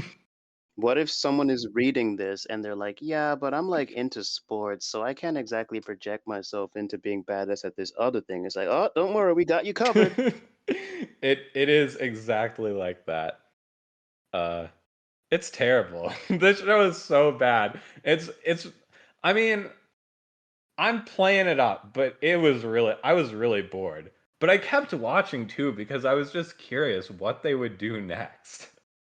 Cuz they kept finding new ways to surprise me with like, It sounds to me like they did their job. yeah, I mean I guess so. They got me to watch like 5 episodes. It's terrible. The art is kind of interesting though. It's Hmm. the art of this, it kind of reminds me of it reminds me of a hentai. I can't quite put my finger on it, but it feels vaguely reminiscent of a hentai to me. Is it Resort Bowen? I I don't know what that is. For shame. Damn. Yeah, I'm sorry, I'm not cultured enough. There's also not, I mean, as a manhwa enjoyer who is making a reading 100 leveling manhwas video, I'm pretty insulted that they would invoke that aesthetic and then not have him level at all, and he's already insanely overpowered at level 2. I hate that. Yeah. Uh, I give it like a strong 3 to a light 4. I feel like I can't be too hard on it because like I was able to get through like 4 or 5 episodes, and it's not like That means it was doing something right. yeah, and I mean I wasn't like viscerally angry. I was more just astounded. I was astounded by the the gall of this anime to be so brazen in its escapism. Mm-hmm. So yeah, it's like a 4. It's it's fine. Good. Next is Dead Mount Death Play. I'm not going to talk about this one for long because it's hard to talk about it without spoiling it. Uh, this is a reverse isekai by the same author as Do Da Da Da Da Da, and on the whole, I kind of feel similar about it to how I feel about Do Da Da Da, which is as I'm watching it, I'm like, oh, this is really good. And then when I stop watching it, I kind of forget about it. Yeah. But the first episode is pretty interesting. I feel like it's worth watching just for that. So, you know, check it out. I give it a 7 out of 10. Wait, there's one more thing that I just remembered that I wanted to say What? about Mashle, and I can't believe I completely forgot to say this. And that was that I was so close to dropping that show within like 10 seconds of watching it because it had those goddamn Attack on Titan walls that appear in every single magical isekai show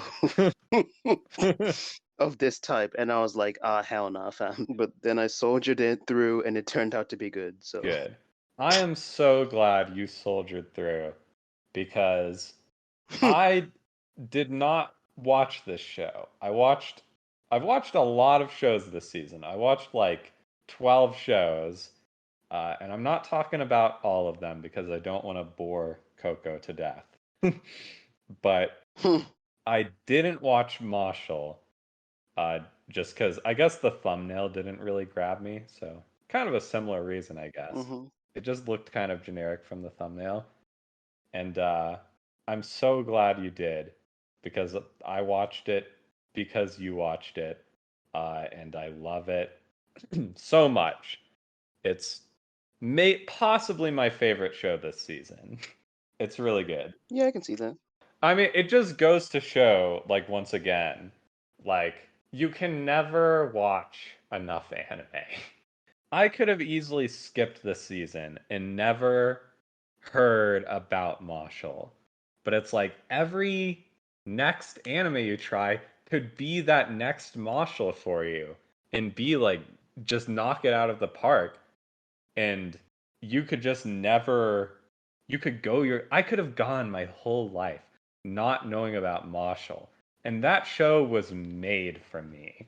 I in case it isn't obvious, I am a Harry Potter lover. I've been reading Harry Potter fan fiction lately. I'm so desperate for more uh, wizarding material.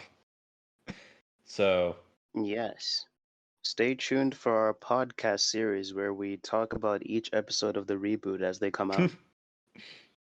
yeah, we could do that. I'd be game for that, for the record. Watch anime. Anime is good. Is a Japanese colloquialism. Yeah. Blue Orchestra. I thought it looked like a generic Blue Period clone, but it's not. It's actually pretty good.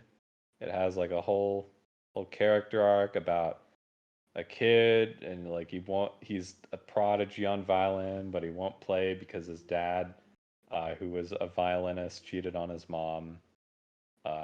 It's really good. For a little bit, I thought this would be my favorite show of the season, but I've realized it can't be because I literally forgot it exists until last night when I was looking over the anime that I watched. So I feel like that's Mm-hmm. a pretty big indictment of that show. Yeah. It's a pretty big mark against it, but it is quite good. I give it like a 7, and I'll definitely watch the whole thing. Good. Oh, okay. Finally, a show that Coco has seen. Uh, Mahou Shoujo Magical Destroyers. Do you want to summarize That this show, that Coco? was the show that I just watched 10 seconds before Great. It's we it's came in fresh here. on your mind. The show centers around this guy who's called like a hero otaku or something. Otaku And he's Hero. like otaku hero, yeah. And he's like in charge of this revolution or rebellion rather, because the government has decided that actually otaku culture is like pretty cringe and it's ruining our country, and we want to preserve normie culture and not let this otaku degeneracy ruin this country. But based, no, I'm kidding. This is a Uh, show where they rounded up all of the weebs and put them in.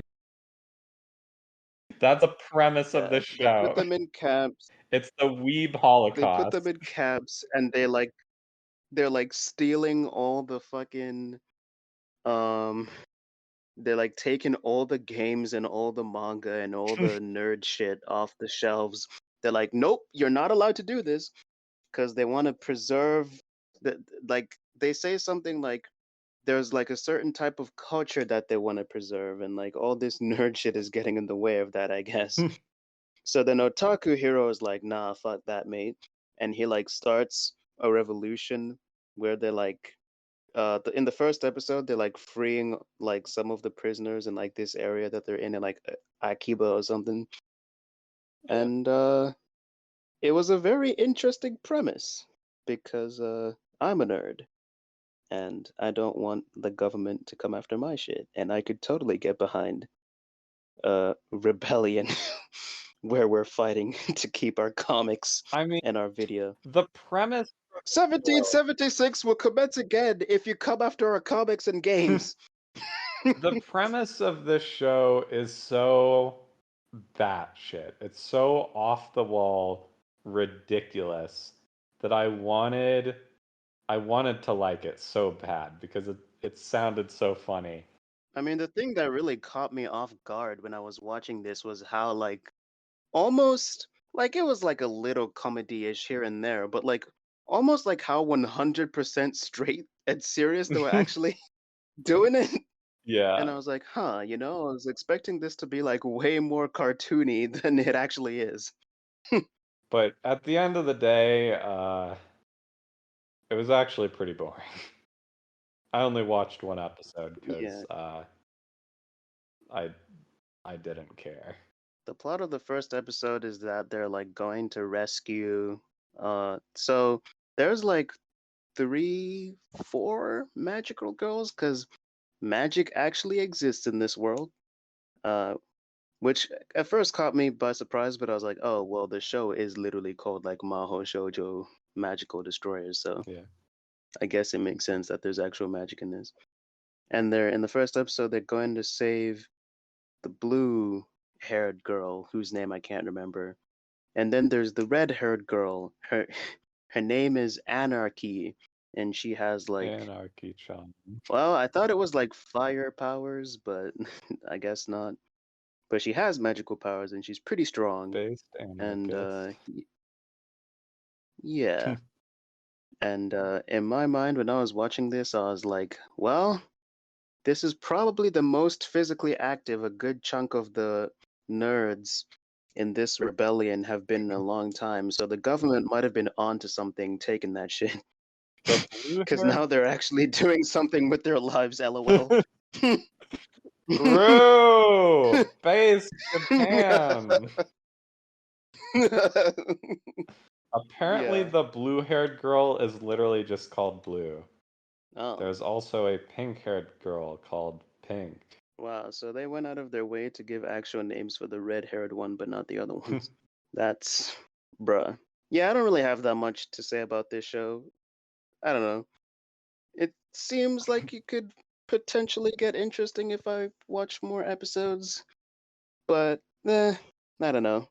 This I did want to make one comment about the art. Oh, wait, what? Oh, I was just gonna say, I feel like the names being so generic is pretty indicative of what the characters are actually like. They are Mm-hmm. very paper thin, I feel like. Yeah. Also, I don't know if this was a spoiler or not, but like in the credits they show like one of the bad girls like hanging out with the good girls. So did they spoil the fact that one of the characters is gonna turn traitor midway through the series? Cause in the credits, cause if so, that's pretty bad on their part, but I don't know. Yeah. Uh but yeah, I was gonna say the art style kind of reminded me a little bit of Kill la Kill, particularly the way Anarchy herself is drawn. She definitely, like, her face looks very Kill la Kill-esque. And I assumed that this meant that this was probably made by Trigger, but it's not. Yeah, It's I made, can definitely see it. There's definitely some Trigger yeah, influence, but no way in hell this show would be made by Trigger. Like as yeah, as Trigger as it looks good, but mm-hmm. Trigger is better than this. They have better character designs and they have better. Yeah, but you also have to remember that Trigger was also the same studio that did Darling in the Franxx. But Darling in the So, Franxx looks good. It's shit, but it yeah. looks good. Yeah. I mean, it was like a collab between Trigger and A1, Mm. but yeah. But no, this was not, yeah, this wasn't done by Studio Trigger. This was done by a studio called, I don't even know. It's either Beebery or Bybery. I'm assuming it's Bybery. Uh, and their first show was actually a show of the same name. So I guess they just, or like maybe it's a movie. I didn't check. But they did do a few familiar things that I saw in there. They did Quintessential Quintuplets, a show that I'm planning to watch and have not seen yet. They've also done Azure Lane, which is a show that I've heard a lot about too, that I also have in my plan to watch, but have not yet seen yet. Uh, but the influence in terms of like the art style, You I mean think it comes from the Asher? director. Cause Asher wait, what? Lane? Is it Azure? I thought it was Azure. I always hear people say Azure Lane. Uh, Um, may, Either they're mispronouncing it or it's a British thing. Because, I mean, Azure, or maybe I'm just crazy. Wait, I assume it's like the color. Yeah, Azure. People talk about like yeah. the Azure sky, right? Mm-hmm. Yeah. But yeah, I think the art style influence, like this show looking kind of Kill la Kill-esque, definitely comes from the director. Because the director of this has actually worked on Kill la Kill, um, Hmm. as an episode director, I think. He also worked on Fooly Cooly Progressive, which is to say the Fooly Cooly that isn't good. I mean, I haven't seen it, but I know a lot of Fooly Cooly fans hate it. And he also worked on Tony Kawaii as well, Tony Kaku Kawaii. He has a few shows under his belt. Although he did also work on Flip Flappers, which is if I remember correctly, Flip Flappers is that weird show where they went like insanely ham with the 3D camera angles. And it's that one show where there's like a low camera angle and the girl's boobs are just flip flopping all over the place because they really want to show this off this they really want to show off this new technology that they have, and it ends up being weird because they're doing too much and it makes it look bad. But Fort, Is Flip Flappers the one with the cool masks? I don't think so. I could be wrong. I'm not sure. Okay. I've only seen reviews of Flip Flappers. I haven't actually watched it. Um, This is the one that people thought fell off, right? yes, Yeah. I believe so. Fortunately, none of the animation style of that show is in this show. Thank God. Uh, and the show is like a decent-ish looking show. And I don't know. Maybe I'll check out the rest of it. It didn't leave like a huge impression on me, but it wasn't. I didn't find it like terrible. It felt to me like something we would have watched in one of the boring, slow seasons. Mm-hmm. It felt out of place with all these uh, fairly interesting shows this season. Yeah. Which is to say, I'd give it a flat 5 out of 10. Yeah, that's fair. I will, after this podcast, it will exit my mind and I will never think about this show again. Yeah, that's pretty much all I have to say about that show. All right. Our last show is The Hero. Shinda, Shinda. The Hero is Dead. Yes, with the insanely catchy, also super trippy OP. I really like this show. I think the OP is probably the best looking thing in this entire series. Yeah, it's I will say, even though I liked the show, but I will say that out of all the shows that I've seen, like the few that I've seen, this is probably the least good looking one. But anyway, sorry, I interrupted you. and Go on. animation wise, maybe I think the character designs in this are way better than Magical Destroyers. Mm-hmm. I think the character designs in this are nice. In fact, the demons kind of remind me of Hollows. I was actually thinking the same thing. I actually wrote that down. And I really like how Hollows look, so. I wrote in my notes that they look like hollows, but there's also one in like a scene where they're like just showing like a clip of random monsters uh when they're talking about them, and there's one that looks a lot like Ghost Freak, like the original Ghost Freak before Hmm. like he lost control or whatever. And I was like, what the fuck? That looks like Ghost Freak. Well, I'm a based Ghost Freak enjoyer. You know, I Yeah, actually never liked that they redesigned him when he left the Omnitrix. yeah. And they never His went back. his OG design was cooler. It doesn't make why would he look different? Why would that happen? That doesn't make sense. I guess the implication is like that's his true form or whatever. I don't know. Uh, We are it's actually planning on doing a Ben 10 episode at some point, so we can get all into that. It's whenever we record that. I'm sure we will have plenty to talk about in the Ben 10 episode. Mm-hmm. There are a lot of people on this podcast that have many opinions about Ben 10. Yeah. Right. But the hero is dead. I don't know, do you want to talk about the plot of it? Uh, I mean, I guess I can. So the plot, I don't even really know where to begin. Actually, you summarize it. Okay. It's so this is an isekai, but it's not from the POV of I guess it's not an isekai. It's The just a I guess regular the fantasy hero show.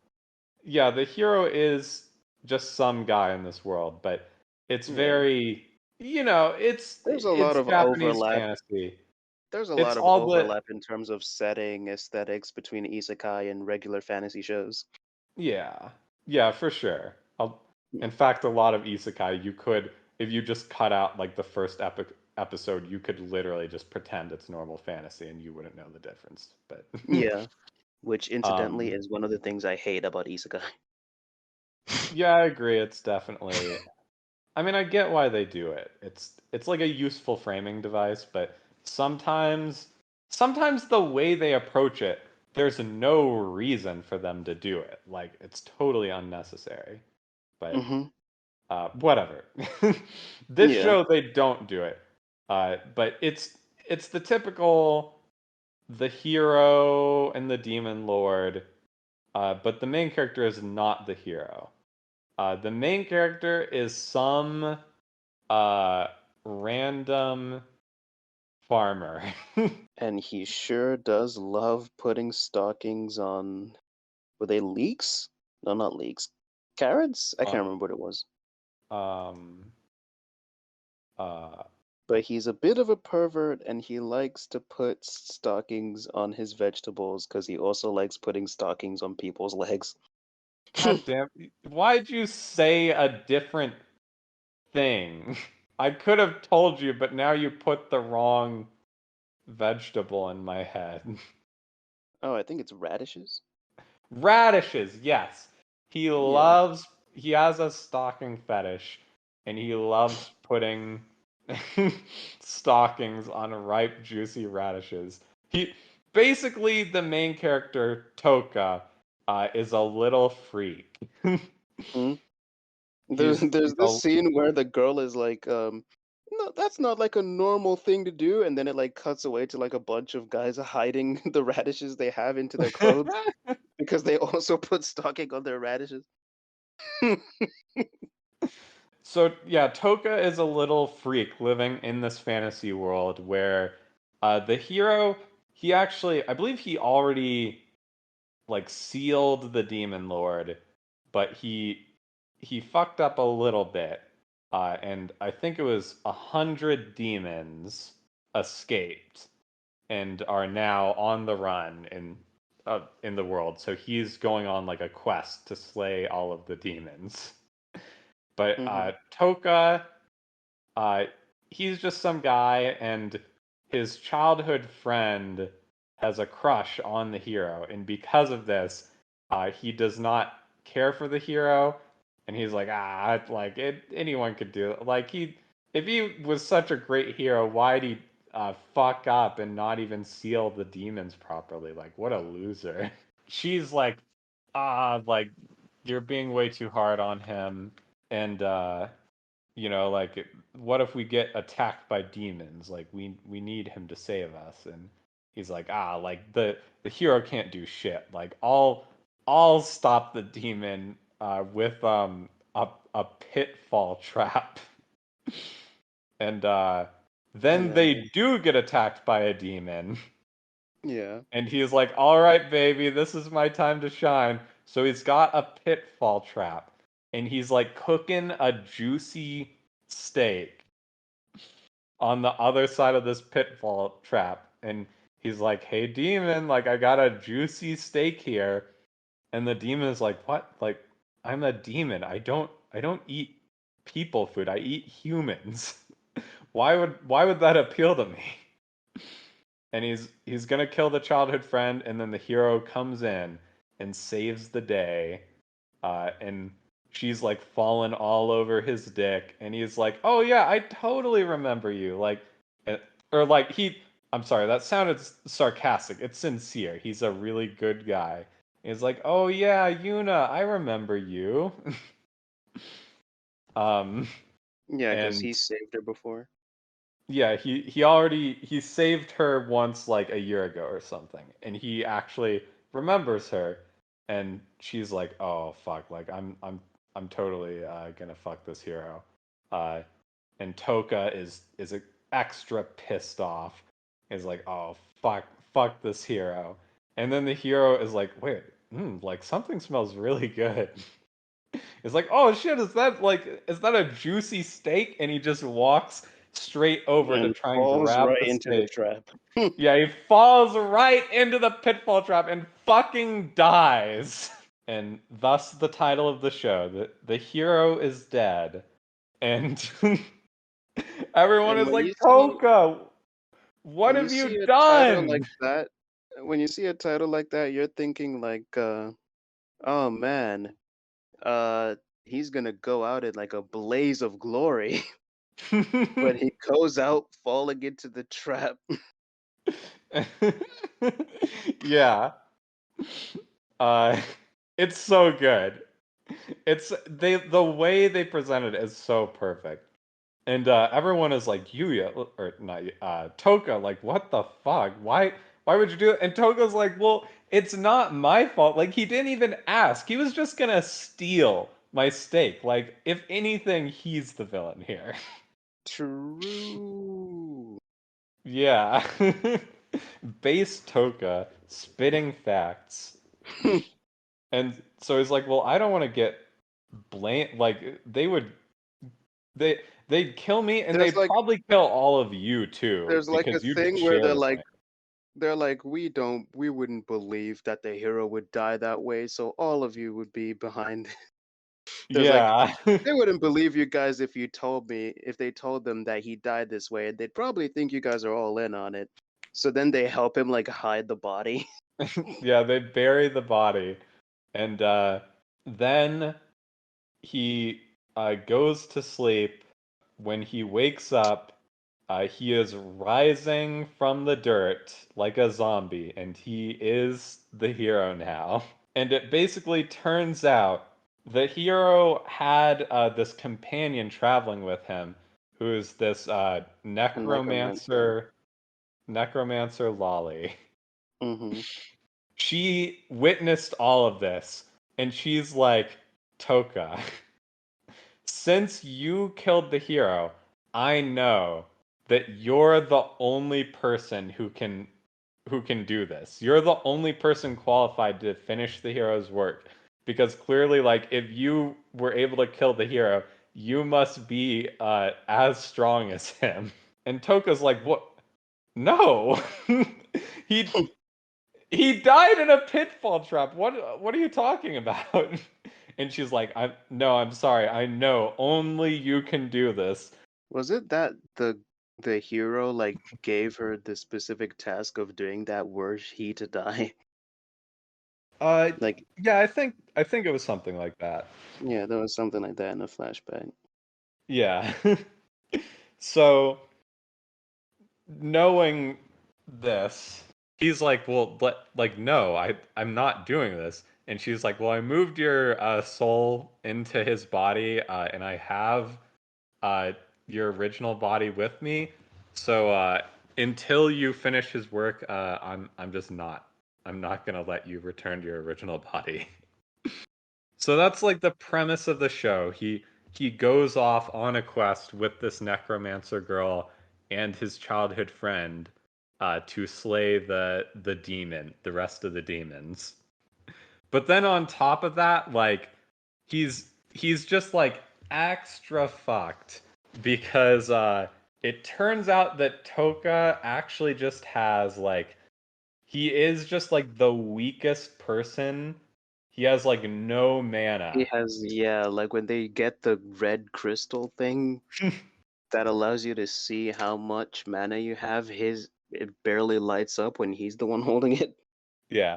He the show represents it as he has level 1 mana and his friend has level 2 mana. Mm-hmm. And then the necromancer is actually like powerful.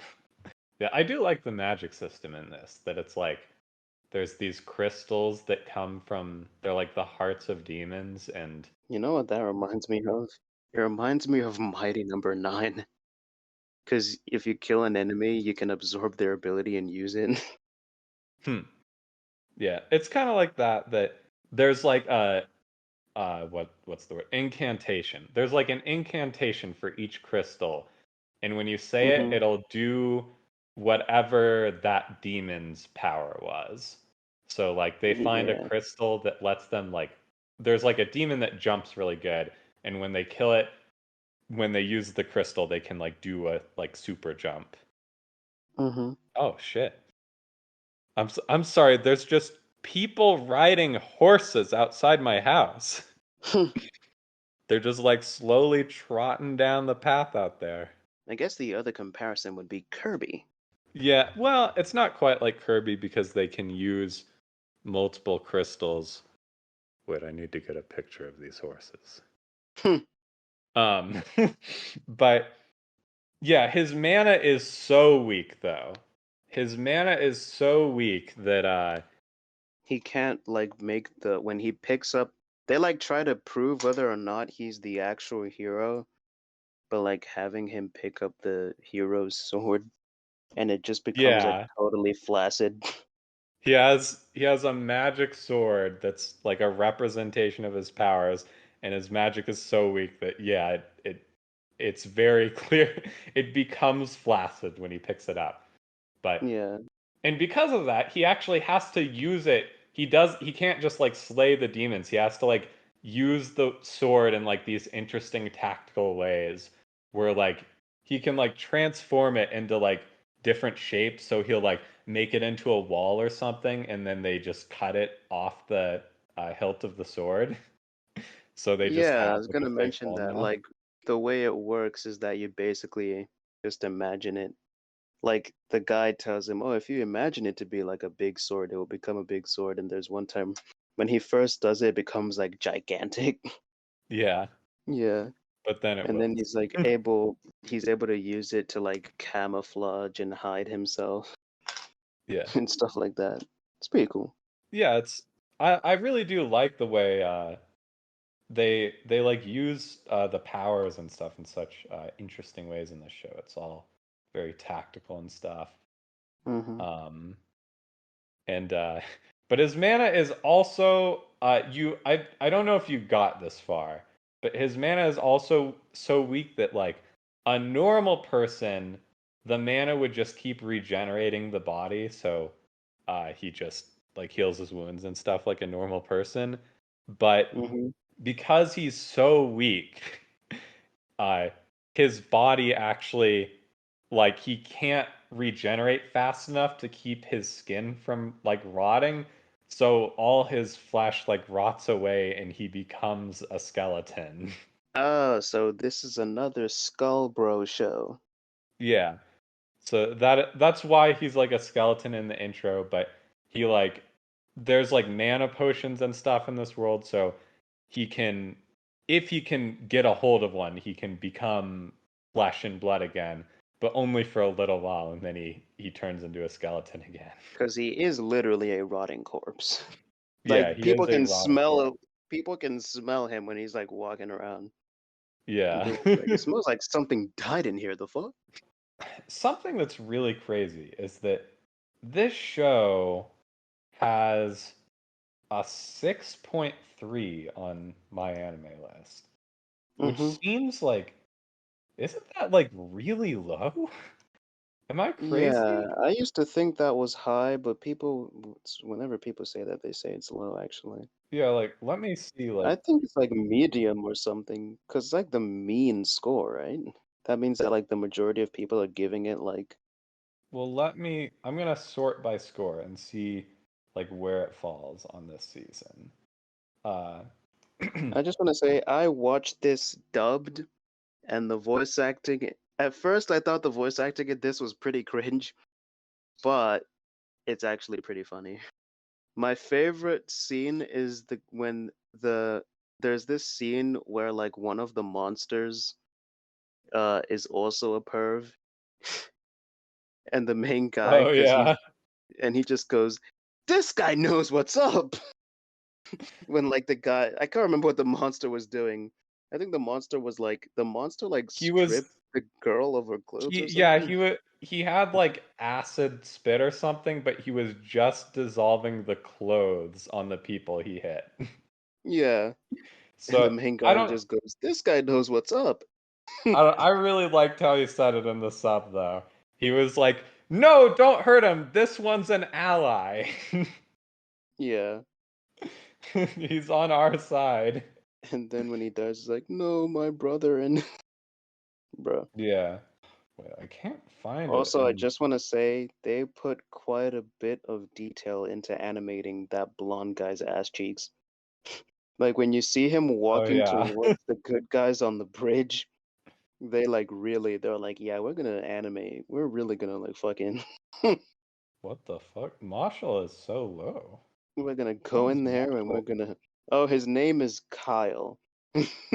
Yeah, they Yeah. put a lot of, they Kyle, really, who is crazy. yeah, he's like a guy that wants to be the hero. He's like a former companion of the hero, and he wants to be in the hero's dead body now that the actual hero is dead. And Yeah. I also find it funny that he's using his own powers to censor his schlong, because his powers are like a shining star, and he's like diegetically censoring them with his.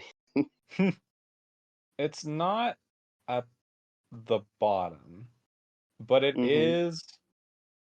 it's like in the bottom third of shows this season.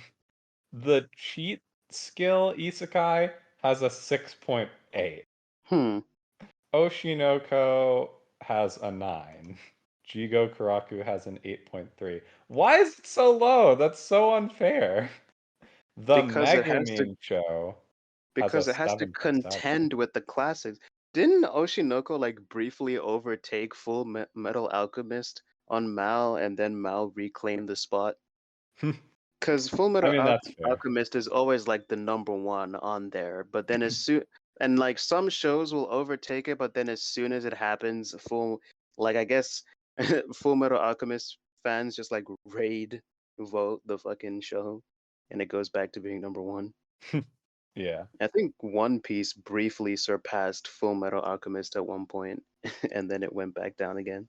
But like, man, I'm just saying, like, it's the humor in the show reminds me a lot actually of Konosuba.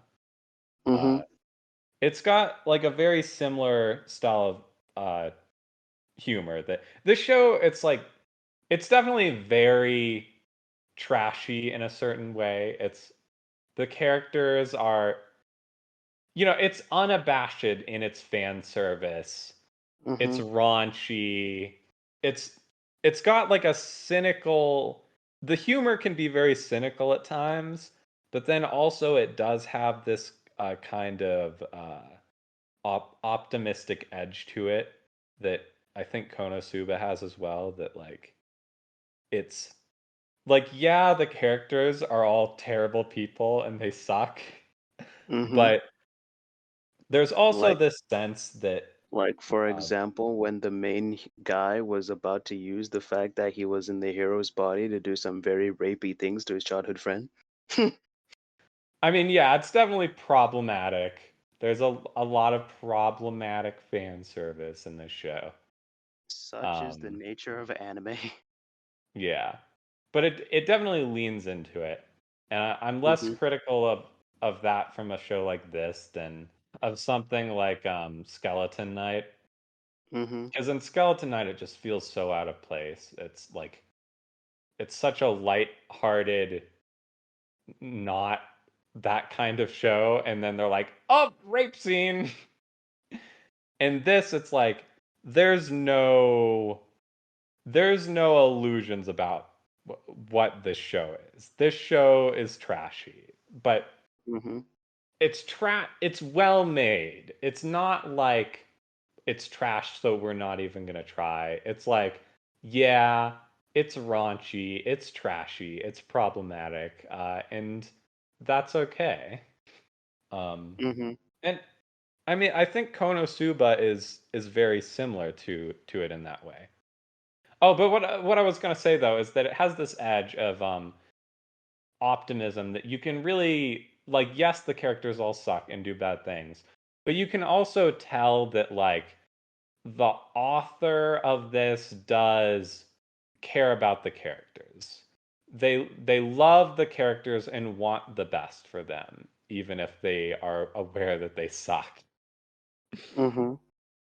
So like at the end of the day, like maybe they'll make a joke about Toka uh running uh ditching them while they're fighting demons, but like Toka isn't going to sit and watch someone get killed by the demon. He is going to make the last second save and risk his life to save someone, you know? Yeah. And that's the kind of show I like. I don't like the always sunny brand of cynical comedy where it's just like, yeah, like everyone sucks and everything's the worst and they're the worst and they deserve it, so it's okay. I Yeah. like when it's like this, where it's like, yeah, everyone sucks, but like deep down they care and they love each other. It's like the One Piece brand of writing a group of friends, except they're not quite as bad. Yeah, The Straw the Hats one aren't the quite as Straw bad. Hats are not the Straw Hats are much better people than despite the fact that Luffy is notoriously not a hero by his Mm-hmm. own omission. Uh, I Oh, I think he is yeah. much more heroic than the hero in this show. Mm-hmm. I really like this show. I'd give it like a strong 7. Maybe it'll go up depending on where they take it. But so Mm-hmm. far I'm just having a good time. I'm chuckling the whole way through every time a new episode comes out. It's not like Oshinoko where I'm like sweating waiting for a new episode, but You're not having withdrawals with this one. yeah, but it's a pleasant surprise every time we get a new episode. Mm-hmm. I don't what did you think of this one, Coco? I thought the show was fine. I've only seen 2 episodes so far, but I've liked what I've seen so far. I thought it was pretty funny. Good. It's- yeah. Yeah. I thought you might like it because I mean you liked Isekai Oji-san and that has a pretty cynical style of humor as well. But Mm-hmm. then I also was like, well, I don't know how much of Coco's love for that show was just that she likes what a weirdo the uncle is and how much he likes Sega as a Sega weirdo herself. Yeah. I liked it, but I think it's right now it's in a similar boat where I'd probably have to watch a few more episodes to have like a really definitive opinion about it. But I do like what I've seen so far.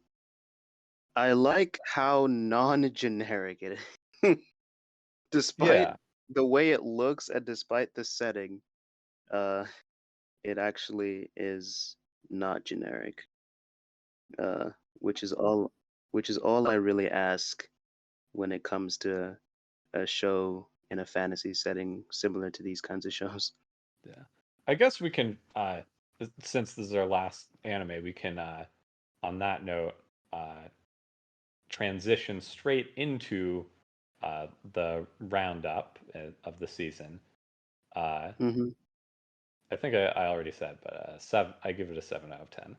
That is very interesting. That I feel like that's a good way to sum up this season is not generic. This Yeah. There were so many interesting shows this season, and they're not all tens. This Hmm. it's not. I don't know if the season is quite on the level of quality as like the fall season last year with all these amazing shows. We got Bleach and Chainsaw Man, Mob Psycho. Like it's hard to top something like that. But Were there any what it returns this season? what it did do is be a really interesting season with not that many returns. Uh, Oh yeah. Hmm. yeah, we got Demon Slayer and Doctor Stone are both back this season. All right. Oh, and Smartphone in Another World. The fuck? That shit's still going. Yeah, it's got a second season. Damn. Yeah, You mean enough people like that shit enough for it to get a second season? yeah. I tried to watch some of the first season of that, by the way, and Hmm. it was so bland and generic and lame. Yeah. It's interesting. I There's another isekai this season that I didn't talk about uh, because it was so generic. The aristocrats, otherworldly adventure serving gods who go too far. Uh, that isekai, it's funny. It's almost unique in how generic it was, and I just want to note the fact that like how similar the start of that was to like I'm trying to remember. I remember I described it to you when I first watched it. It was like they're both shows where after I think it's like after dying trying to save another person's life, the gods decide to reincarnate them because it was a mix-up and they weren't supposed to die so soon. Mm-hmm. So they make them ridiculously overpowered, and then upon finding a carriage being attacked, they save the carriage and find out that the inhabitants of the carriage are like a princess or something, and get harem members and get positions of power in the government as a reward. It's like literally you can just summarize like the whole like show and it's the same show. And Yeah. like I know that's true of a lot of isekai, but it's just like it's kind of amazing how like you can take like any given scene in that show and Mm-hmm. it's been done a million times. Yeah. Anyway, like yeah, like besides that, that's like it's almost unique in its clichéness, but when you think about like the other shows this season, there's like uh Jigo Karaku. That's I mean it's shonen, but it's definitely an interesting setup. It's its own thing. Um Yeah. KonoSuba. I'd say out of the ones I've seen so far, uh, Oshinoko, Mashle, and How's Paradise, probably my top three, and the shows I'm most likely to finish, Hmm. which is pretty much like half of my list anyway, because I only watch like five Hmm. shows. Yeah. Well, those are all solid shows. Yeah, Oshinoko is extremely unique. Uh, Mm-hmm. to the point that I don't remember if I mentioned this, but like based on the premise, I had zero interest in this show. And I knew I'd probably like it if I watched it, but it was just like it sounded so weird that I was like, I am not reading that manga. Yeah, I know what you mean, because I actually kind of felt something similar when I put the manga in my plan to read. The way it's described, the part where he's reborn as the baby, uh, I was really under the impression that this manga was going to be like weirdly creepier than it actually is. Like Yeah. nowhere near as lighthearted as it is. I mean, it almost sounds like fetish bait or something, but it's not for the record. Hmm. Yeah, Yeah, Marshall is extremely they unique. definitely don't fetishize the fact that he is a baby, Yeah. and they definitely could have. They could have They done a do lot of call him a breastfeeding pedophile jokes. though. They do call him a pedophile. I mean, he knows better than to act on it at least. I mean, that depends. If he's like in high school now and they give him like a teenage love interest, that might be a little bit, but whatever. Well, it kind of seems like he's not interested at all in anyone besides I. He's so Because hyper focused on his revenge. yeah, the Yeah. the red-haired girl that the like child actor chick in the first episode, you'll remember her. Mm-hmm. She in like the last episode, he like asks to meet with her and she like gets all excited thinking that he's like gonna ask her out or something, and he doesn't, and she's very annoyed. He just clearly like isn't interested at all. Yeah. The Chad. Oh. the Aqua. ch- yeah, the Chad Aqua. The Sigma male. Cheat skill in another world. It's bad, but like it's bad in such a unique way. It's a very unique isekai. Mm-hmm. There's another reverse isekai which was really bad, but it was also pretty unique. My Home Hero was unique and bad, which I also didn't talk about. Dead Mount Deathplay was pretty interesting premise. Hero is Yeah. Dead, interesting. I don't, Magical Destroyers, also interesting. Everything was interesting. This was an interesting season. Interesting out of 10. There was no genericness this season. Yeah. Except where there was, but exceptionally so.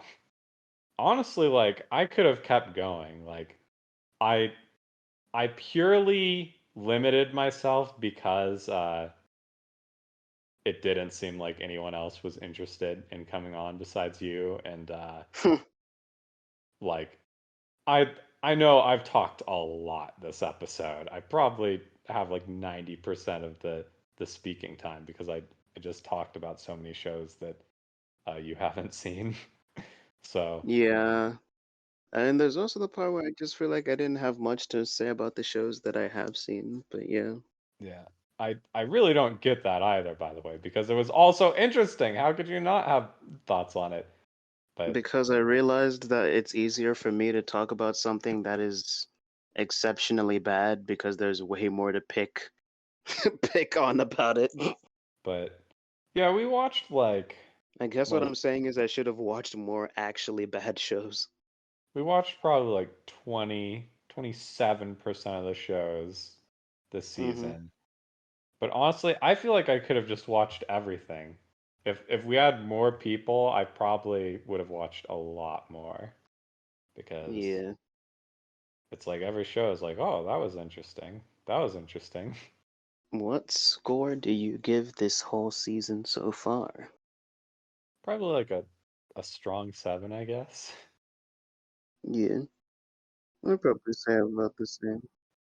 Yeah, they did like a lot of them they didn't blow my mind or anything, but it was just so pleasant like watching them and being like this uh I'm interested in what's happening on the screen. It's not a 5 out of 10, Mm-hmm. uh which I feel like a lot of seasons have a lot of fives. This was not a 5 season. This was a 7 season. Yeah. Yeah. Overall decent. Yeah, pretty good. And a lot of good openings as well. A lot of catchy OPs, a lot of trippy OPs. Mm-hmm. I'm Shinda trying to Shinda. remember. Yeah, Shinda Shinda Kyoma Shinda. Very catchy. Well, do you have any final thoughts on this season, Coco? No, that's about it. I like this because of how different the things were. But that might also be because I also just made a better selection to watch this time around. No, no, I really think it's I mean like it can't be a coincidence that it's like everything we watched was interesting. And Mm-hmm. like a lot of these shows were just like the top shows, but that's true of every season. We usually watch mostly just like the popular stuff and maybe like a few Yeah. that interest us. Uh, Mm-hmm. so the fact that it was so consistent in This quality, was the first, I think this was the first seasonal where I actually had, oh, the first season in a while where I actually had shows that I was looking forward to ahead of time. Like nice. I already had Oshinoko in my plan to watch and Hell's Paradise and Mashle. I also wanted to watch The Marginal Service, but I didn't get around to it. I might still check Yeah, it out after this. Uh, that that looked interesting. Who knows? mhm. Maybe it'll be another Marshall. Maybe you'll watch it and it'll make me watch it and I'll be like, "Wow, this is my favorite show of the season." Yeah. Or not. But overall, it was okay. Yeah. Well, do you want to shout yourself out, Coco? Um, yeah, I am. Tamika likes to draw. I guess it's just Tamika Draws now, is what my Twitter's called. Um, you can find me on Twitter, uh, at Tamika Draws, and on Instagram at Tammy Likes to Draw because it won't let me change my username for some fucking reason. Um, you can find me on Well, I guess nobody goes on DeviantArt anymore. But you can find me on there at Amazing Artist Yellow. No, wait. Amazing Artist Red. Sorry. Amazing Artist Yellow is this animator that's way better than me. Um, Good. and lastly, you can find me on YouTube at British Lassie. Yeah. Yeah. Check her out. I am Arlon. Uh, I make a webcomic called Big Billy. You can find it at Big Billy's Adventure Everywhere.xyz. I'm also going to start making leveling manhwa reviews in my 100 leveling manhwas project. I haven't posted any yet, but Not I've yet. recorded a few, so that's uh, coming soon. And you'll be able to find those on my TikTok, which is also Arlon, Aarlon. So yeah. Oh, and speaking of TikTok, we have a TikTok now. Oh I don't yeah, think we've announced that on the channel. I yeah. mean, we've been uploading clips, but I don't think we've announced it on an episode yet. We've been We uploading have clips and they've been popping off on the social They're more Discord. popular than the videos on our channel. Yeah. I'm sure uh, we'll make some more from this episode. So, yeah. So look forward to that. yeah. Hmm. Well, I think that's it, right? Yep. All right. Everyone say bye. Bye. Bye. And an LADY Nami's not shy.